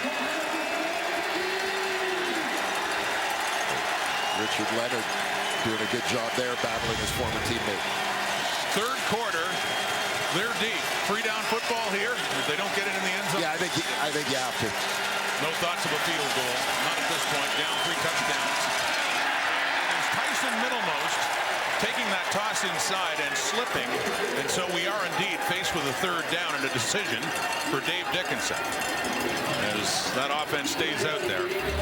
Richie Sindani coming in, so a change at receiver. But yes, Calgary having to go for it now. Yeah, middlemost McMaster product. Something of a homecoming for him. Back here playing in Hamilton. Look at special teams guy getting a bit of an opportunity on offense. Just kind of blew a tire in a slick spot on the turf. Calgary needs a touchdown. Oh, and they get it.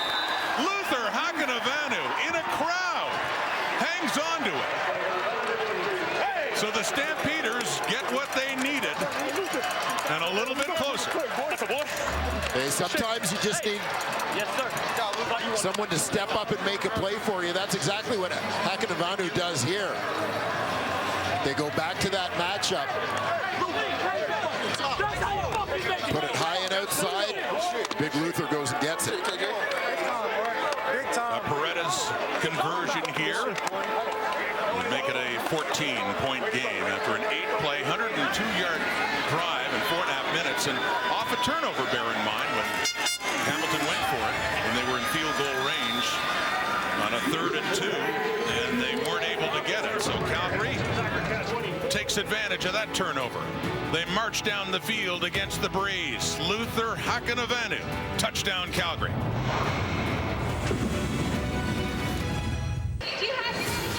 He blocked for George Reed, protected Ron Lancaster. Now he too is a Hall of Famer. Clyde Brock, let's go back to Matthew. With Clyde Brockrod and his son Matt Brock, who played defensive line in the NFL over 100 games, and Clyde Brock played 169 games, and I've never felt smaller in my life. Mr. Brock, congratulations. Thank you. What is the key to longevity, 169 games on the offensive line? What is what? What is the key to longevity on the offensive line? Run a lot, run and duck. Well, how is it running and ducking trying to protect George Reed and Ron Lancaster? No, it was just one of those things that, George is a tremendous. I'm an offensive tackle. I took care of him and Ronnie Lancaster, so everything was fine. What was the key to those Saskatchewan Rough Rider teams of the 60s? Well, again, it's just the team. It was just the team. The team was together, and we worked together. What do you remember about that Grey Cup championship?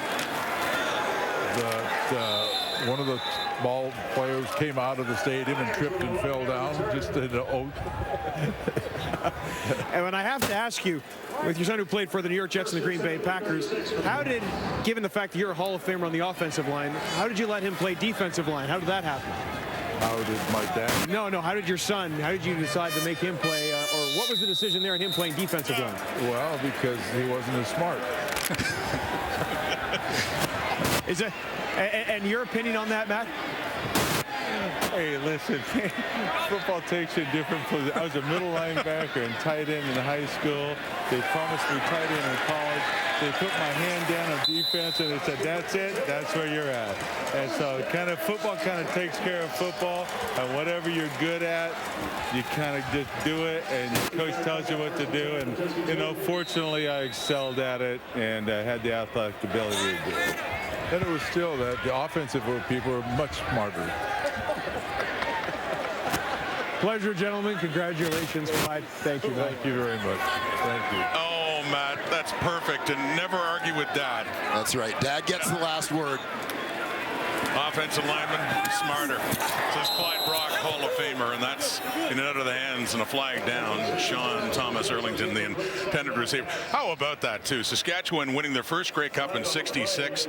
They went back, lost to Hamilton in '67. They played again in '69. But Hamilton, Ron Lancaster, Hall of Fame quarterback, George Reed, somebody had to be helping those guys out. Yeah, a fantastic offensive line, a number of Hall of Famers on that O-line as well. So Clyde Brock takes his rightful place among them, and it's about time. And settles the argument. Who's smarter, offensive or defensive lineman? Braylon Addison and Derek Wigan coming back to get him and making sure he goes no further after a gain of about 4. And that'll make it 3rd down 2 just across midfield. So the Ticats seeing some momentum from the Calgary Stampeders after they drove the field off a turnover on downs, got it to within a 2-score game, and the Stamps are going to get the ball back. And do bear in mind, not that it's been as big a factor as it was looking earlier, the wind. And this one looks like it was partially blocked. It sails out of bounds, too, and then the flag comes out. And it's interesting where it sailed out of bounds. Right? This is going to help out the field position of the Calgary Stampeders. Penalty as the ball is out. Just outside the 20-yard line. Of course, the rule now. There's 2 fouls on the play. Illegally downfield on the kick. Hamilton, number 90. That penalty will be declined, and the second foul is kick out of bounds. We're going to apply 10 yards from where the ball went out of bounds, and a 1st down for Calgary. So 17 ticks on the clock, and then the Stampeders, still 2 touchdowns down, will have the wind at their backs for the balance of regulation time. I'm sure they would love to push it to overtime, but yes, they still have to show that they can move the football on this Ticat defense. They did last time.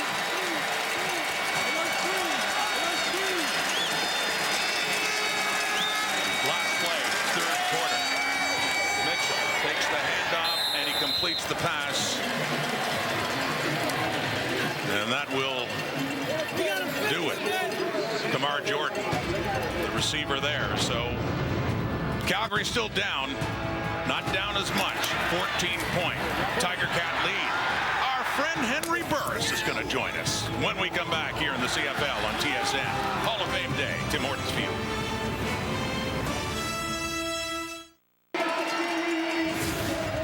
One of the highlights of my day was seeing that man, Henry Burris, back on the TSN panel with Kate and the guys. But we're not here to talk about his TV career, because I believe he had another career of importance. Hall of Famer Henry Burris, 3rd all-time in passing yards, 18. You look all the, what a resume in football. So let's just pretend you're an analyst again. Let's talk about Henry Burris. And first of all, just I know you talked about it being a dream. Was there a point in time that you could see this day coming? Well, you know, it wasn't until we won that 2016 Grey Cup. Because again, I mean, my feuds with the doubters out there, you know, for me, I always had a chip on my shoulder, but it always gave me that edge. You don't mean us, by the way. Oh, no, definitely not. No, it definitely not you. Not you, 40, the guys. But it gave me an edge over the competition, and it allowed me to push beyond as far as what people gave me the opportunity or the expectation to do. But for me, it was all about, if that could help my team win, I was going to do whatever it would take to help the team get a victory. Well, these are both old teams of yours. You play for both the Stamps and the Ticats, and it's Calgary that's down.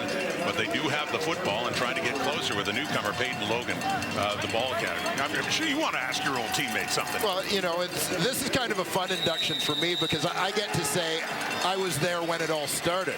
You know, I remember Hank as a rookie back in 1997. One of the things that I always remember, that always stood out to me about you, is having a conversation with you in the dorms during training camp, and all the stuff that you knew about Canada. Like, you prepared to be here for a while. Do you think that was part of your success, kind of settling in, making sure you knew what you were getting into? Well, my dad always taught me the narrative that proper preparation prevents a poor performance. And for me, and whatever I was a part of, I wanted to make sure that I knew as much or invested as much time as possible. And that wasn't only in the country of Canada. I knew Dwayne Ford's stats. I knew about being number 34, winning a Vanier Cup, and going to Western Ontario, and just the things that he did. And still his favorite play to this day is Bill O pass. So I just wish we could connect one more time, 40. The Calgary days have to mean a lot, Hank. I mean, you were there. Dave Dickinson was there in the depth chart just ahead of you. Jeff Garcia, too, when you started. And later that starting job was yours. But I found your comments interesting earlier, and even alluded to it tonight, that for everything you did with the Stamps primarily, Saskatchewan, Hamilton, too, you're very proud to be the first Ottawa Red Black to be inducted into the Canadian Football Hall of Fame. 100%. And, just to speak upon that, I mean, last night, Mark Gowdy, instead of the CEO of the OSEG, Ottawa Sports and Entertainment Group, instead of being at their home opener, he was here last night to, welcome me into the Hall of Fame. But just to see those little things that the city brings to the table and the way we impacted that community, bursting that 40-year bump of just pain and suffering and struggles to get a Grey Cup, to me, that's what it's all about, what we can do for people. Oh, my goodness. Tunde Adeleke timing that one in on Peyton Logan, who stays on the field. Adeleke arrived just as the ball arrived for Logan. And this was a high-speed collision. Two guys running full speed in completely opposite directions, but only one of them knows that the collision is coming.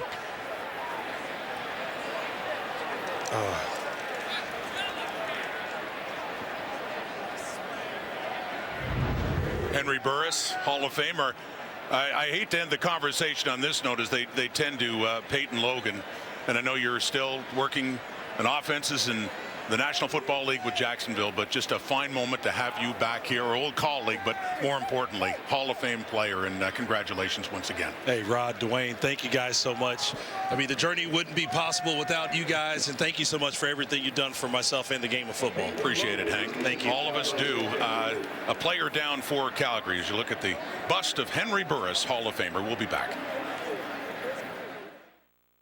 Glad to see Peyton Logan coming off the field now. He was hit very hard by Tunde Adeleke, who timed it perfectly, but still Logan not expecting it. And Kadeem Carey, the starting running back for Calgary, was injured earlier in this game, which is why Logan had a lot of touches, but certainly looks like his day is done as well.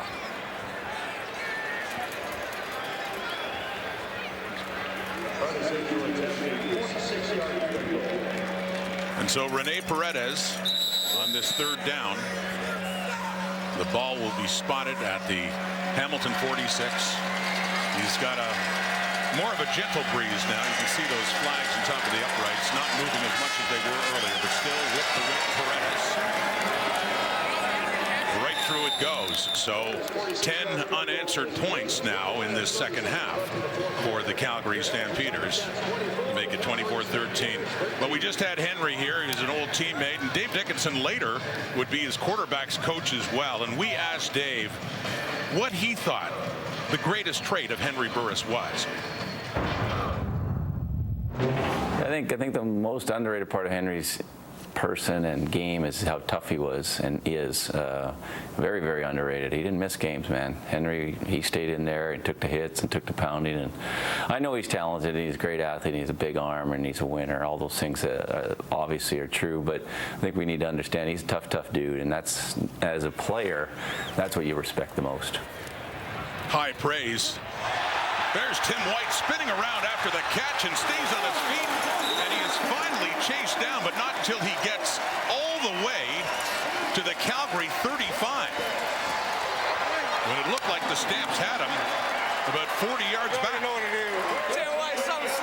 Well, Tim White is a guy who kind of came out of nowhere last year. One of the young guys who impressed in training camp.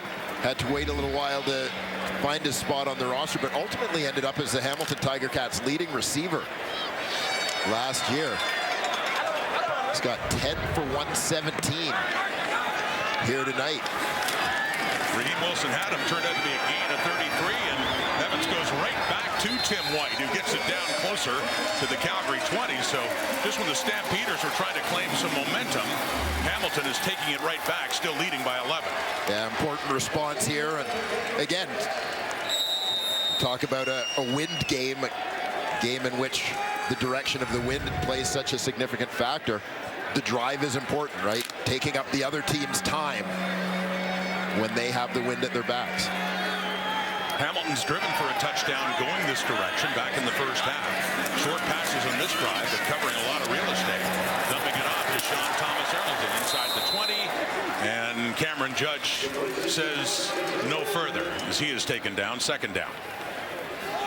Yeah, they brought Sean Thomas Arlington across the formation here to free him up in the flat. Hurdles one, but Cameron Judge meets him just as Thomas Arlington touches down. Dane Evans was already over 400 yards before this pass. Not much more for Braylon Addison. Was getting it down closer to the 15, still shy of a first down. The last time in this scenario in the previous quarter, although this is closer to a first down, they went for it and didn't get it. But this is probably half that distance. It is very short distance as Evans stays in. Couple of feet. Keeps it himself. Got it.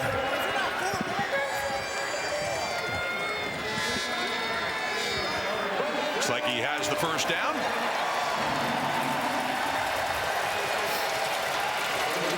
Well, you mentioned earlier, Rod, Dane Evans was a Hamilton Tiger Cats starter through much of the 2019 season. After Jeremiah Masoli went down and put together a fantastic year, a year in which the Tiger Cats set a single season franchise record for wins. The Calgary 12, and stumbling there after Evans gave it off to Sean Thomas Arlington. Gained a couple of feet, so second down and long in that exchange.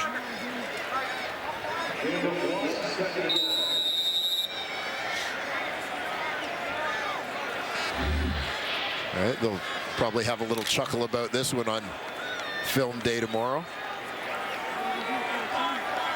Looked like their feet got tangled up a little bit. Second down. 24-13 Hamilton. Yet to score here in the second half. Trying now, but not even close.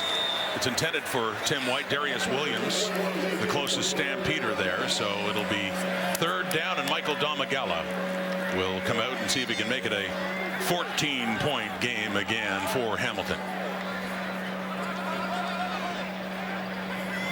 It's a good sign. Peyton Logan looking more alert, sitting at the bench. Took a wicked hit from Tunde Adeleke on the last possession by Calgary, and a word there from Bo Levi Mitchell for the rookie running back. Michael Domagala. A 17-yard try up and through, so they restore the 14-point lead. Trading field goals. Hamilton still in control here in the fourth quarter in the Hall of Fame game on TSN.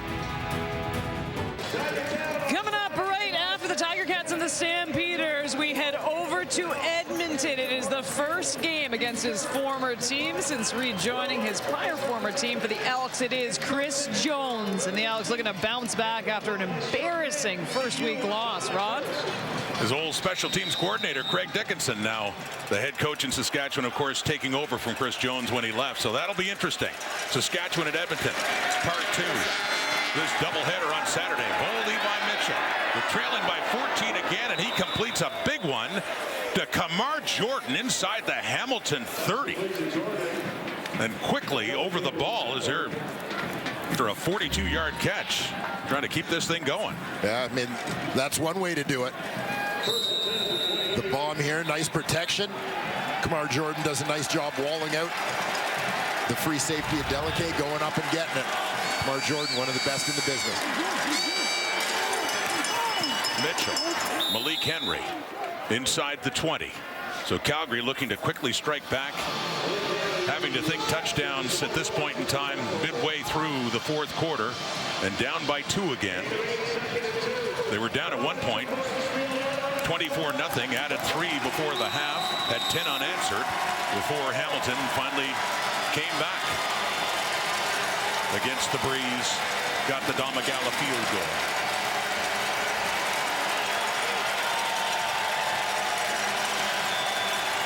Second and 2. New running back. Well, it's for fullback Charlie Power, who did start this game, but both running backs are out. Kadeem Carey. Yeah, went with a two-back formation there. So right now, Power is in fact in at the running back spot. William Longley was in at fullback on that one. Charlie Power becomes the guy with both Kadeem Carey and Logan too. Yeah, Peyton Logan out of the lineup after a hit by Tunde Adeleke, who was slow to get up for Hamilton. So yes, interesting second week of this young CFL season. It's a doubleheader. Saskatchewan and Edmonton coming up later. The Riders trying to improve to 2-0. The Stampeders had thoughts of improving to 2-0, but it's a little daunting right now. The Ticats trying to get in the win column after losing in Saskatchewan last week. And as it stands right now, the Argos lead the way at 1-0 after a narrow victory, somehow hanging on and winning after the missed field goal from Montreal. So the Alouettes, like the Ottawa Redblacks, early start at 0-2. What a week for Orlando Steinhauer too, Dwayne, who tries to, you could tell, just keep the Hall of Fame distractions up because he's got a game to coach. Yeah, exactly. And you know, as you would expect though, from anyone who knows Orlando as we have come to know him, has handled it magnificently. He really quite has. frankly. Clearly his team arrived here today ready to play, and he spoke brilliantly last night at his induction and took the time to enjoy that moment with his family, came out at halftime and so on.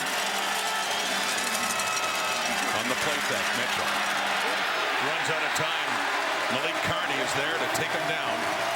Just inside the 20, around the line of scrimmage.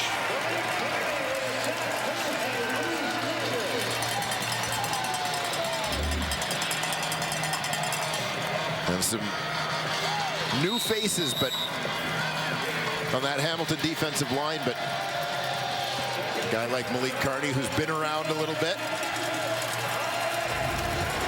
with this team, primarily as a backup previously, getting a little more of an opportunity to play now with Jagarrett Davis moving down the highway to Toronto.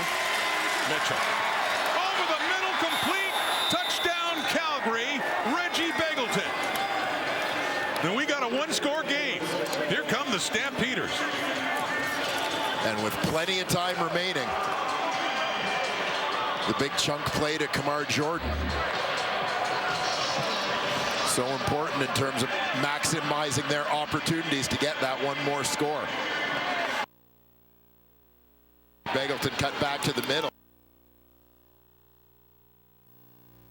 5 plays, 70 yards in 2.5 minutes. Stampeders are still down. But with this extra point from Rene Paredes, it could be just a 7-point lead. At one point in this game, it was a 24-point lead for the Hamilton Tiger Cats. Bo Levi Mitchell to Reggie Begelton. Calgary's not done yet.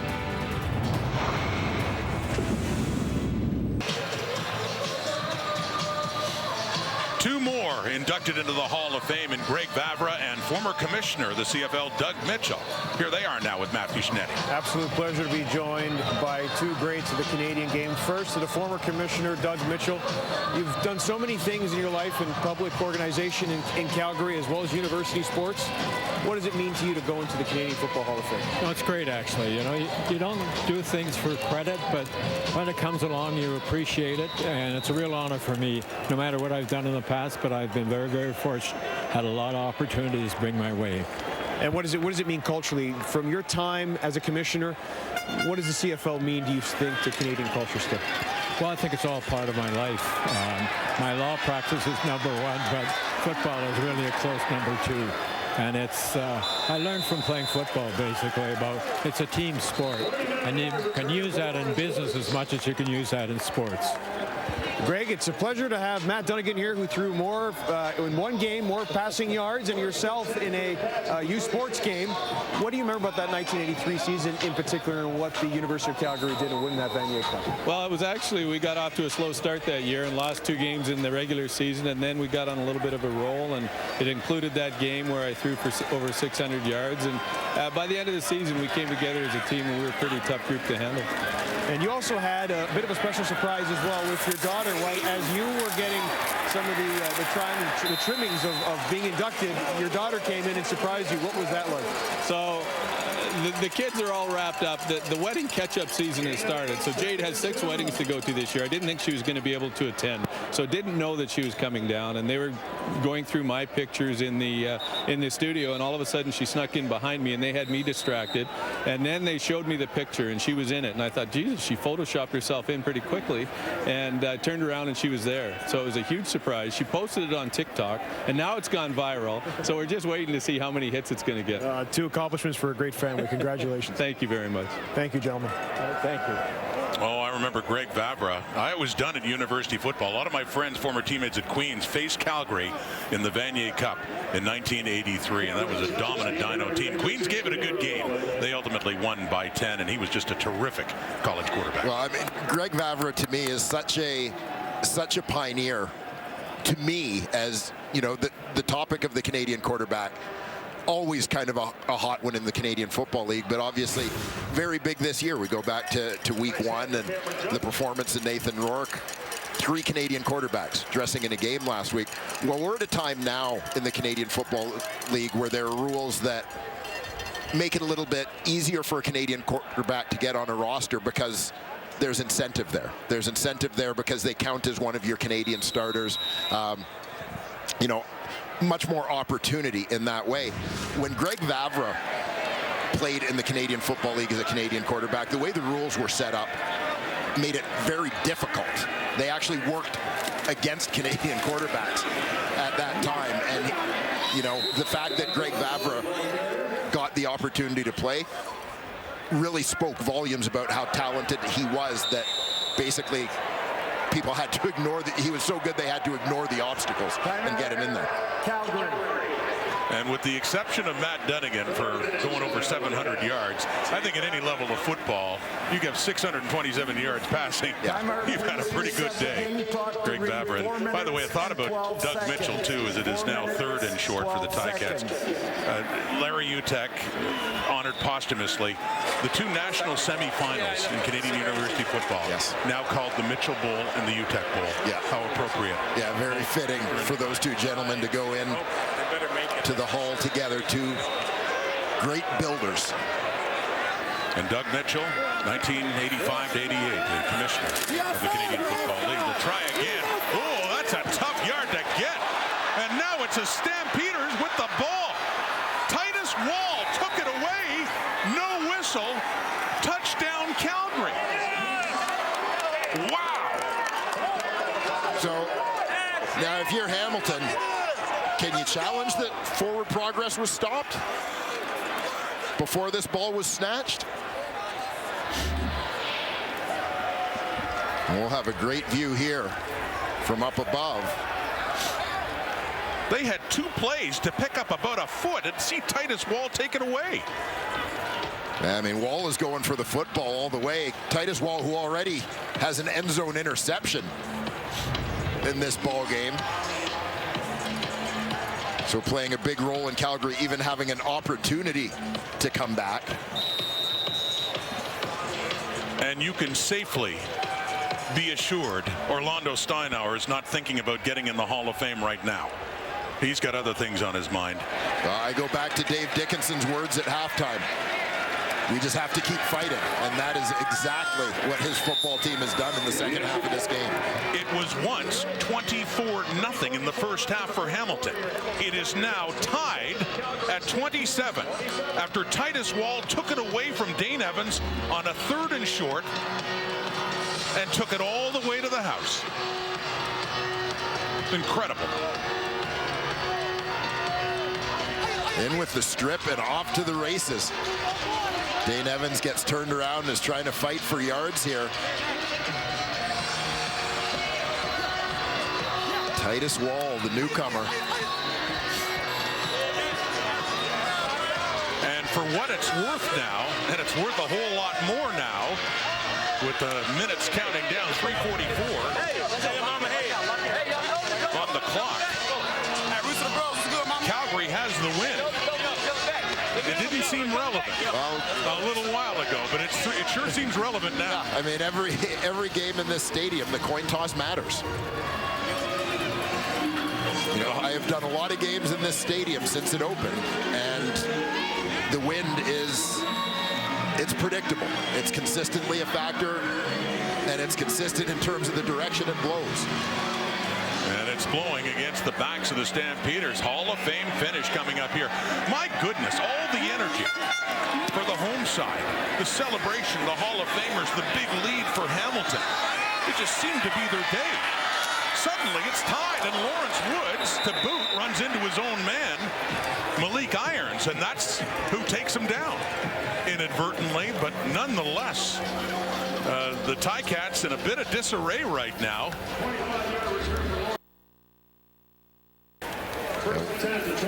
Malik Irons just kind of bounced off his block. There you see him spinning off the collision. The Stampeder coverage, man, bounced right into Woods. Ticats really got to work for this win now. Mike Rose grabs the jersey. Is that a horse collar? A flag comes out on Dane Evans, who is limping as he gets up. Evans is hurt, but wants to stay in the game. Yeah, he does, hopping back into the huddle. But this is the danger. This is why horse collar tackles became a penalty. Major foul. Horse collar tackle, Calgary number 41. This is a 15-yard penalty that will be enforced from the end of the run and a first down. And I get it. If you're Mike Rose, like, this is a natural reaction, right? The guy is within reach. You reach out and grab him. He recognizes it and adjusts his hands. But this is exactly why. You remember back years ago, the Kenyon Rambo knee injury in a game in BC where he was pulled down from behind like that. And a challenge flag comes out by Dave Dickinson. And the thing I wonder, was it a horse collar, or was it just the back of the jersey? Was it just the back of the jersey higher up? On that replay, I was wondering the same thing. He's below the nameplate. You hear what he's saying? He's below the nameplate. Yeah. Calgary is challenging the ruling on the field of roughing the passer for the horse collar tackle on the play. Fans boo, but I wonder if this will be reversed. Yeah, Dave Dickinson makes a very legitimate point here.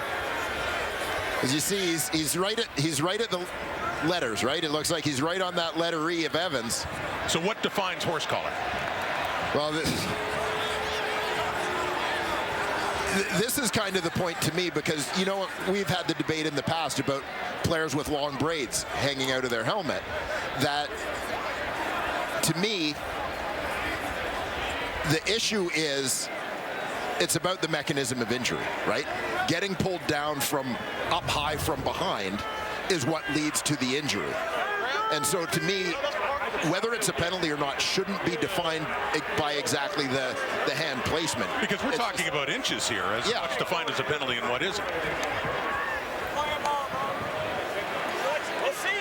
He clearly got his hands on the Evans nameplate. Definitely worth it. I don't see it. You can hear Dave Dickinson underneath. Definitely worth it. A challenge that was worthwhile, because it's a huge penalty in what is now a tie game, and Hamilton working against the wind. Ruling on the field stands. It will be first down, Hamilton. So that is a horse collar. Grabbing the nameplate, they clearly had a look at it. Yeah. And Dave Dickinson does not agree, but here we are. A first down with that penalty to Mike Rose. Calgary is out of timeout and challenge. As announced by the referee Andre Proulx, the Stampeders no longer with a challenge or timeout. Up at the Hamilton 49. Coming down to 3 minutes on the clock in a tie game. Sean Thomas Erlington picking up about 6, getting it to midfield.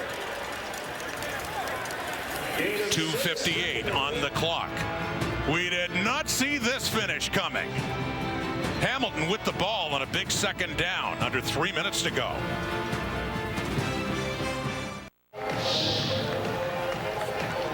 Looking like a great finish here, and Hamilton Hamilton currently tied at 27, but immediately following this game, we will be heading to Edmonton. It is the Riders, and Cody Fajardo looking to move to 2-0 on the season, taking on the Elks, who had a poor performance against the Lions, looking to bounce back in front of their home fans. Rod? Thank you, Kate. But yeah, to the surprise of many, I'm sure, back at the earlier parts of the third quarter, we got a game. Calgary coming back, 27-27, and a second down for Dane Evans, who steps up across midfield. He had to get to about the 51. That should be enough for a first down for the Ticats. Indeed, it is. Dane Evans, knowing the stakes, going head first with that dive to move the sticks. And regarding the wind, by the way, it goes in periods when it's still, when it's going the other direction, when it's swirling, and now it's back to going against the Ticats. But it's been quite inconsistent here in the last few minutes. And that one falls incomplete, throwing into a bunch. Braylon Addison is there. Second down. So, and now we get, there's a gust again going against Hamilton, but as said, sometimes it dies out. If it's going to take a field goal to take the lead, it could just be a matter of good timing. Yes. For one of these teams. There you see the quarter by quarter score. Hamilton with the win, 17 points in the first quarter. Calgary with the win, 17 points in the fourth quarter. Big second down. Big pass, Evans, knocked away. Good coverage there by Raheem Wilson on Poppy White. Yeah, you talk about timing. That was great timing with that play on the ball by Raheem Wilson. Looked like this one was going to drop in perfectly to Poppy White, number 4, as he worked towards the sideline. Raheem Wilson, eyes on the receiver's eyes, gets the hand in there at just the right moment. Simon Larrier to punt for Hamilton from his 46. Sean Bain standing on his 10. Calgary to get the ball back and a chance to drive to take the lead. But they'll have a long way to go unless it's a big return by Bain. It is not. He takes it out at the 10 after a 41-yard punt by Larrier. How about the second half put together by the Calgary Stampeders? The strength of a couple of great stops from their defense. They get an opportunity to go to work offensively.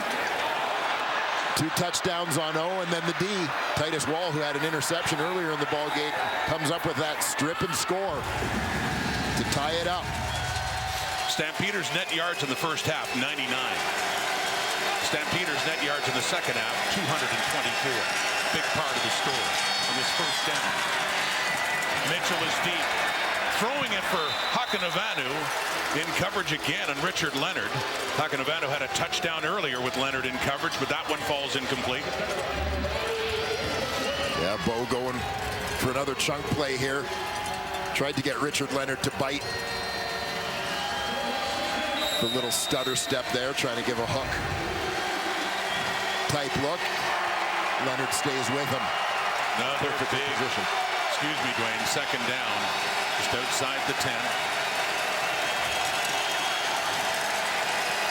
Crowd picking up Tim Hortons Field. Big finish at the Hall of Fame game. Mitchell with time, with a receiver, but no, he is hit just at the last second again. Great timing by the Hamilton safety, ex-Stampeder Tunde Adeleke.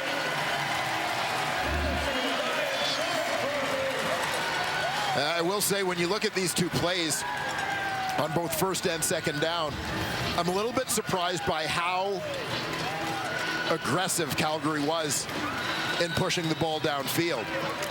You know, started the possession with over 2 minutes to go.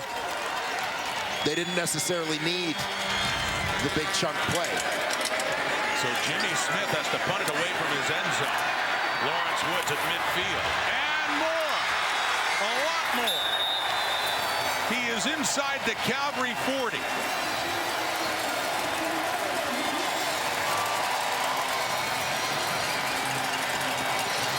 And But against the breeze or no, an ideal position for the Ticats right now with 1:46 to go in the fourth quarter.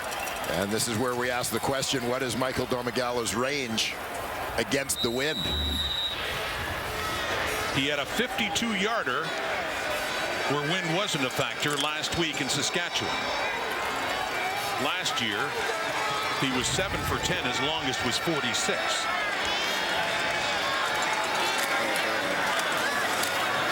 Handing off. Sean Thomas Erlington grinding it out. Straight up the middle. Hey, those are big yards. To the 30. Those are critical yards to put themselves in position for a potential field goal attempt. Gain of about 7-2 for Thomas Erlington. What would now loom is about a 39-yard try against the breeze. And Thomas Erlington lost a shoe on the play, which brings Malik Irons in at running back. You got to think whether it's a short pass or a handoff here, Hamilton's going to play it safe. Pressure coming. Evans gets it away, and it is too high for Poppy White. And he barely got that away with the blitz coming.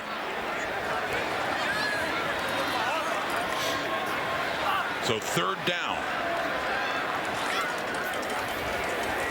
So this will be about a 39-yard attempt from Domagala as we take a look at the pressure coming. Cameron Judge unblocked, supplying the heat on Dane Evans. Michael Domagala, in his second year out of Carleton University. 1 for 1. He has missed an extra point from 39. And has it perfectly done. It started left, it broke back right. The wind playing with it, but it gets through. What a clutch kick.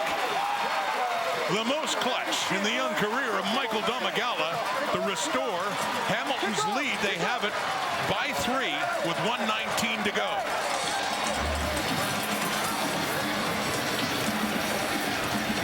Enjoy the flight of this one as you see it hooking.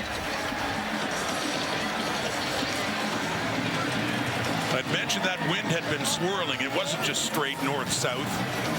That it was starting to play games in the last little while, going across, going the other way, and he played that perfectly. Starting left as it got taken back to the right, but through those uprights. And that's got to feel good for Michael Domagala, and certainly for new special teams coordinator Craig Butler. Great safety for the Ticats. Part of the team that went to the Grey Cup and lost to Calgary in 2014. 30-27 was the final score in Calgary's first game. They were on the winning side against Montreal. They obviously don't want that to be the final score this time around. They'll have a bit of time. And yes, presumably a decent breeze at their backs. On the return, Sean Bain up around the 40, a little bit shy of. So 1:14 in CFL terms. That can still be an eternity, especially if you only need 3 to at least force overtime. Yeah, I mean, the combination of the kickoff being moved back, Hamilton being against the wind, gives Calgary decent field position to start this drive, and knowing, you've got Rene Paredes kicking the ball, a pretty reliable guy in a clutch situation. And the fact that you've got the wind at your backs, I think we're set up for a great finish, my friend. On FanDuel at the start of the second half, Calgary was plus 800 to win. How much did you put down? I did not. I'll consult David Sanchez later. Incomplete for Hakanavanu. Leonard is there. 2nd and 10. 1:09 on the clock.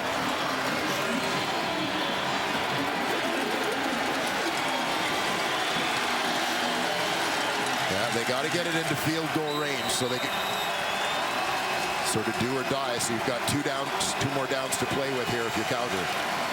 Rene Paredes' career longest is 52. He said he is the breeze behind him. He was one of the heroes last week. 31 seconds left when he kicked the winning field goal against the Alouettes. Will they be able to call upon him again? Blitz coming, gets it away, and does That'll be short of a first down. Just shy. Pending the spot of the ball here, so, well, a little bit more, about 2 yards, but academic at this point.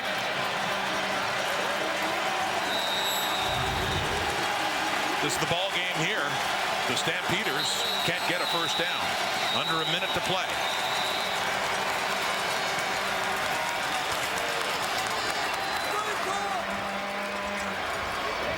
The previous play is under review by the command center. Did Jordan catch it? Or did he trap it? That's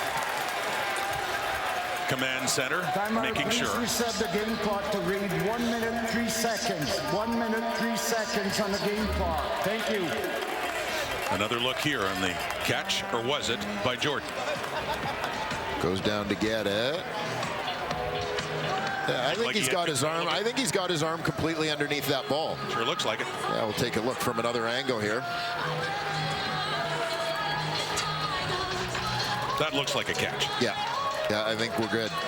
So assuming that the ruling on the field stands, you know, whether you're talking about a running play or a short throw in this 3rd and 2 situation, not ideal to be missing your number 1 and number 2 running backs at this point when you're Calgary. It's a good point. They lost Gideon Carey early, and then in the second half, after filling in admirably in his first CFL game, Peyton Logan took a wicked hit, timed perfectly by Tunde Adeleke, knocking him out of the game. Upon review by the command center, the ruling on the field stands. It was a catch. It will be 3rd down. Not just any 3rd down at this point. Calgary needs the first down to have a chance. Now back to under a minute and throwing. Mitchell. Open receiver, Richie Sindani does indeed across midfield. So the sticks move, the drives continue, and Calgary is that much closer to at least a field goal attempt to tie it and force overtime. And look at the poise with which a couple of veterans connect on this one. Long throw, but recognizing, look how far off the corner is. Deontay Evans over there. Richardson Danny gets first down yardage, sort of claims as much as he can while keeping it as an uncontested throw. Bo Levi Mitchell delivers a strike. The thought of overtime about an hour ago in this game seemed inconceivable. Possibility, Sindani.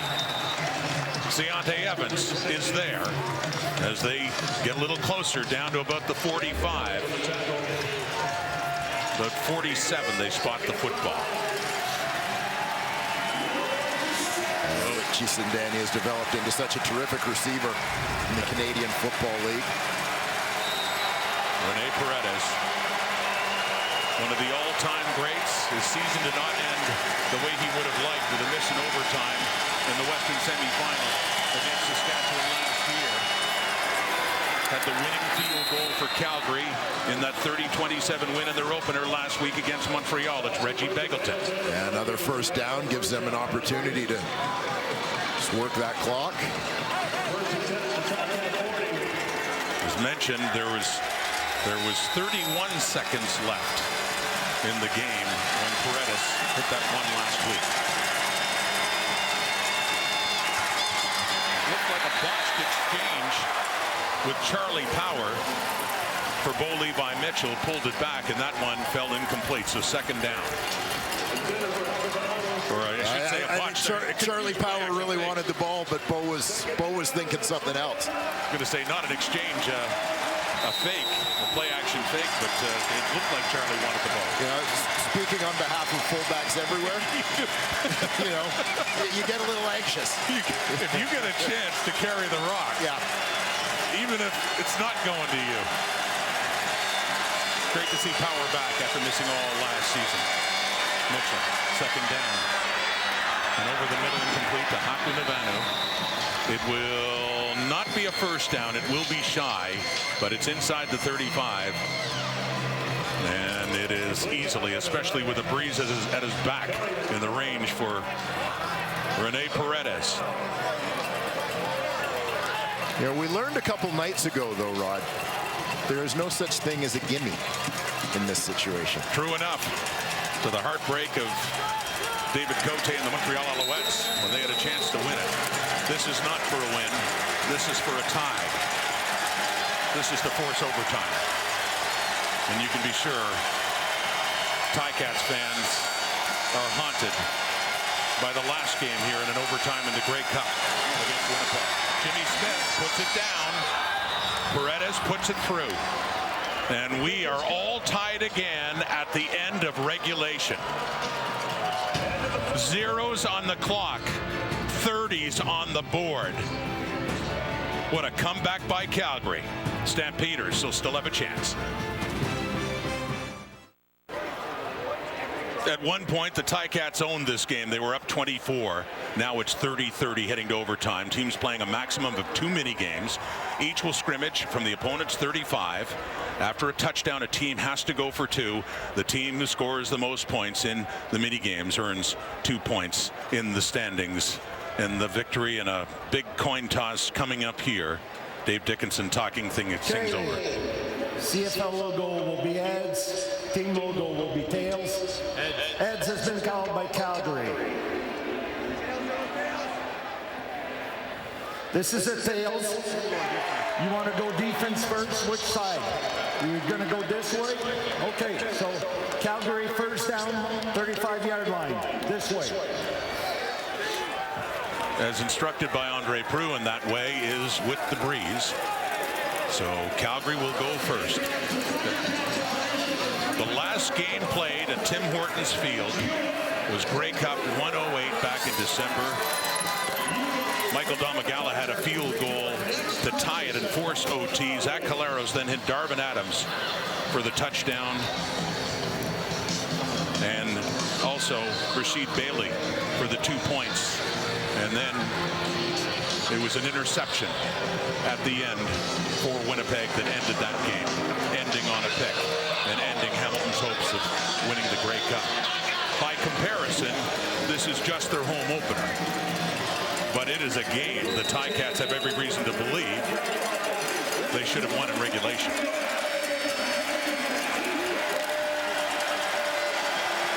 A great start for the Tiger Cats, a great finish for the Stampeders.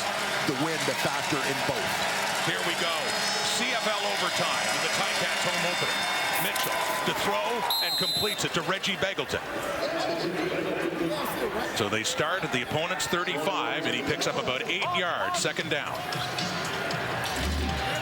Reggie Begelton's your number 2 receiver here coming out of the slot. He's just going to go sit it down. Halfback is bailing out. Soft spot between defenders. Take the 8 yards. Thank you very much. Tommy Stevens, the short yardage quarterback. On a 2nd and 2. Handing off on the sweep. Malik Henry. They have it read, and they've taken him down. Deontay Evans getting the job done and lost yardage for the Stampeders.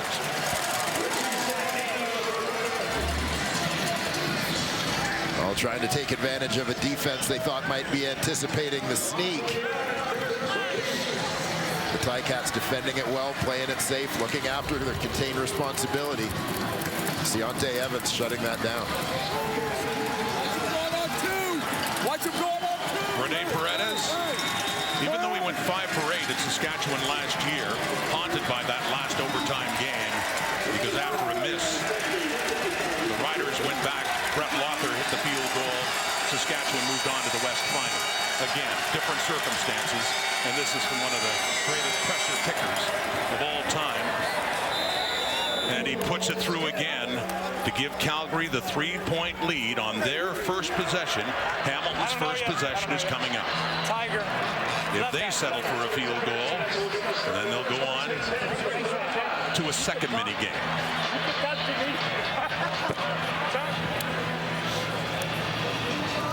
The first lead for the Calgary Stampeders, and it comes in overtime. And when you're the Hamilton Tiger Cats, or any team in the overtime situation who is defending first, holding the other team to a field goal is, you consider it something of a victory because it means you've got a chance to win on your first possession. Blitz is coming. Evans gets it away to Sean Thomas Erlington. And he's ridden down by Titus Wall, but not before he gets a first down for the Ticats. Well, Sean Thomas Erlington shooting out to the flat. You'll recall this is how the Tiger Cats got their first touchdown. A little bit different look here, but it was Thomas Erlington in the flat with the game's first major. If they could find the end zone in this possession, the game is over, and Hamilton would win its home opener after all. Still some yards to get. And on that first down, it goes off the fingertips of Tim White, so 2nd down and 10. Yeah, that one just a little bit off the mark as White was forced to turn around to make the catch. This one thrown kind of behind him. You'll see as he's heading towards the flat. Ball is thrown opposite of where he's going. 2nd and 10 at the Stampeder 24. First overtime mini game. Evans. Lemon coming in, but he gets it away, and it's intercepted. And just like the Grey Cup back in December, the Ticats burned by an interception that cost them the game in overtime. Oh, the parallels to the last time they played here. Except this time, they had a 24-point lead, and the Stampeders came all the way back to win it. Off the pads of Thomas Erlington. Jameer Thurman, the veteran, comes up with the pick. His 2nd pick of the season. He had one last week, but let it suffice to say this one is that much bigger. Might be the biggest of all for Jameer Thurman. What a remarkable comeback in the Hall of Fame game for Hall of Fame head coach Dave Dickinson and his Calgary Stampeders. Hearing him talk to Matthew Sinetti at the half, they just had to keep grinding away, even though they were down at the time by 21. From 24-0 in that first half, all the way back. Running through the slogans in my mind over the years. You know, diversity is strength, our balls are bigger, it's our game. Just looking for one that fits. No lead is safe. No lead is safe. No lead is safe.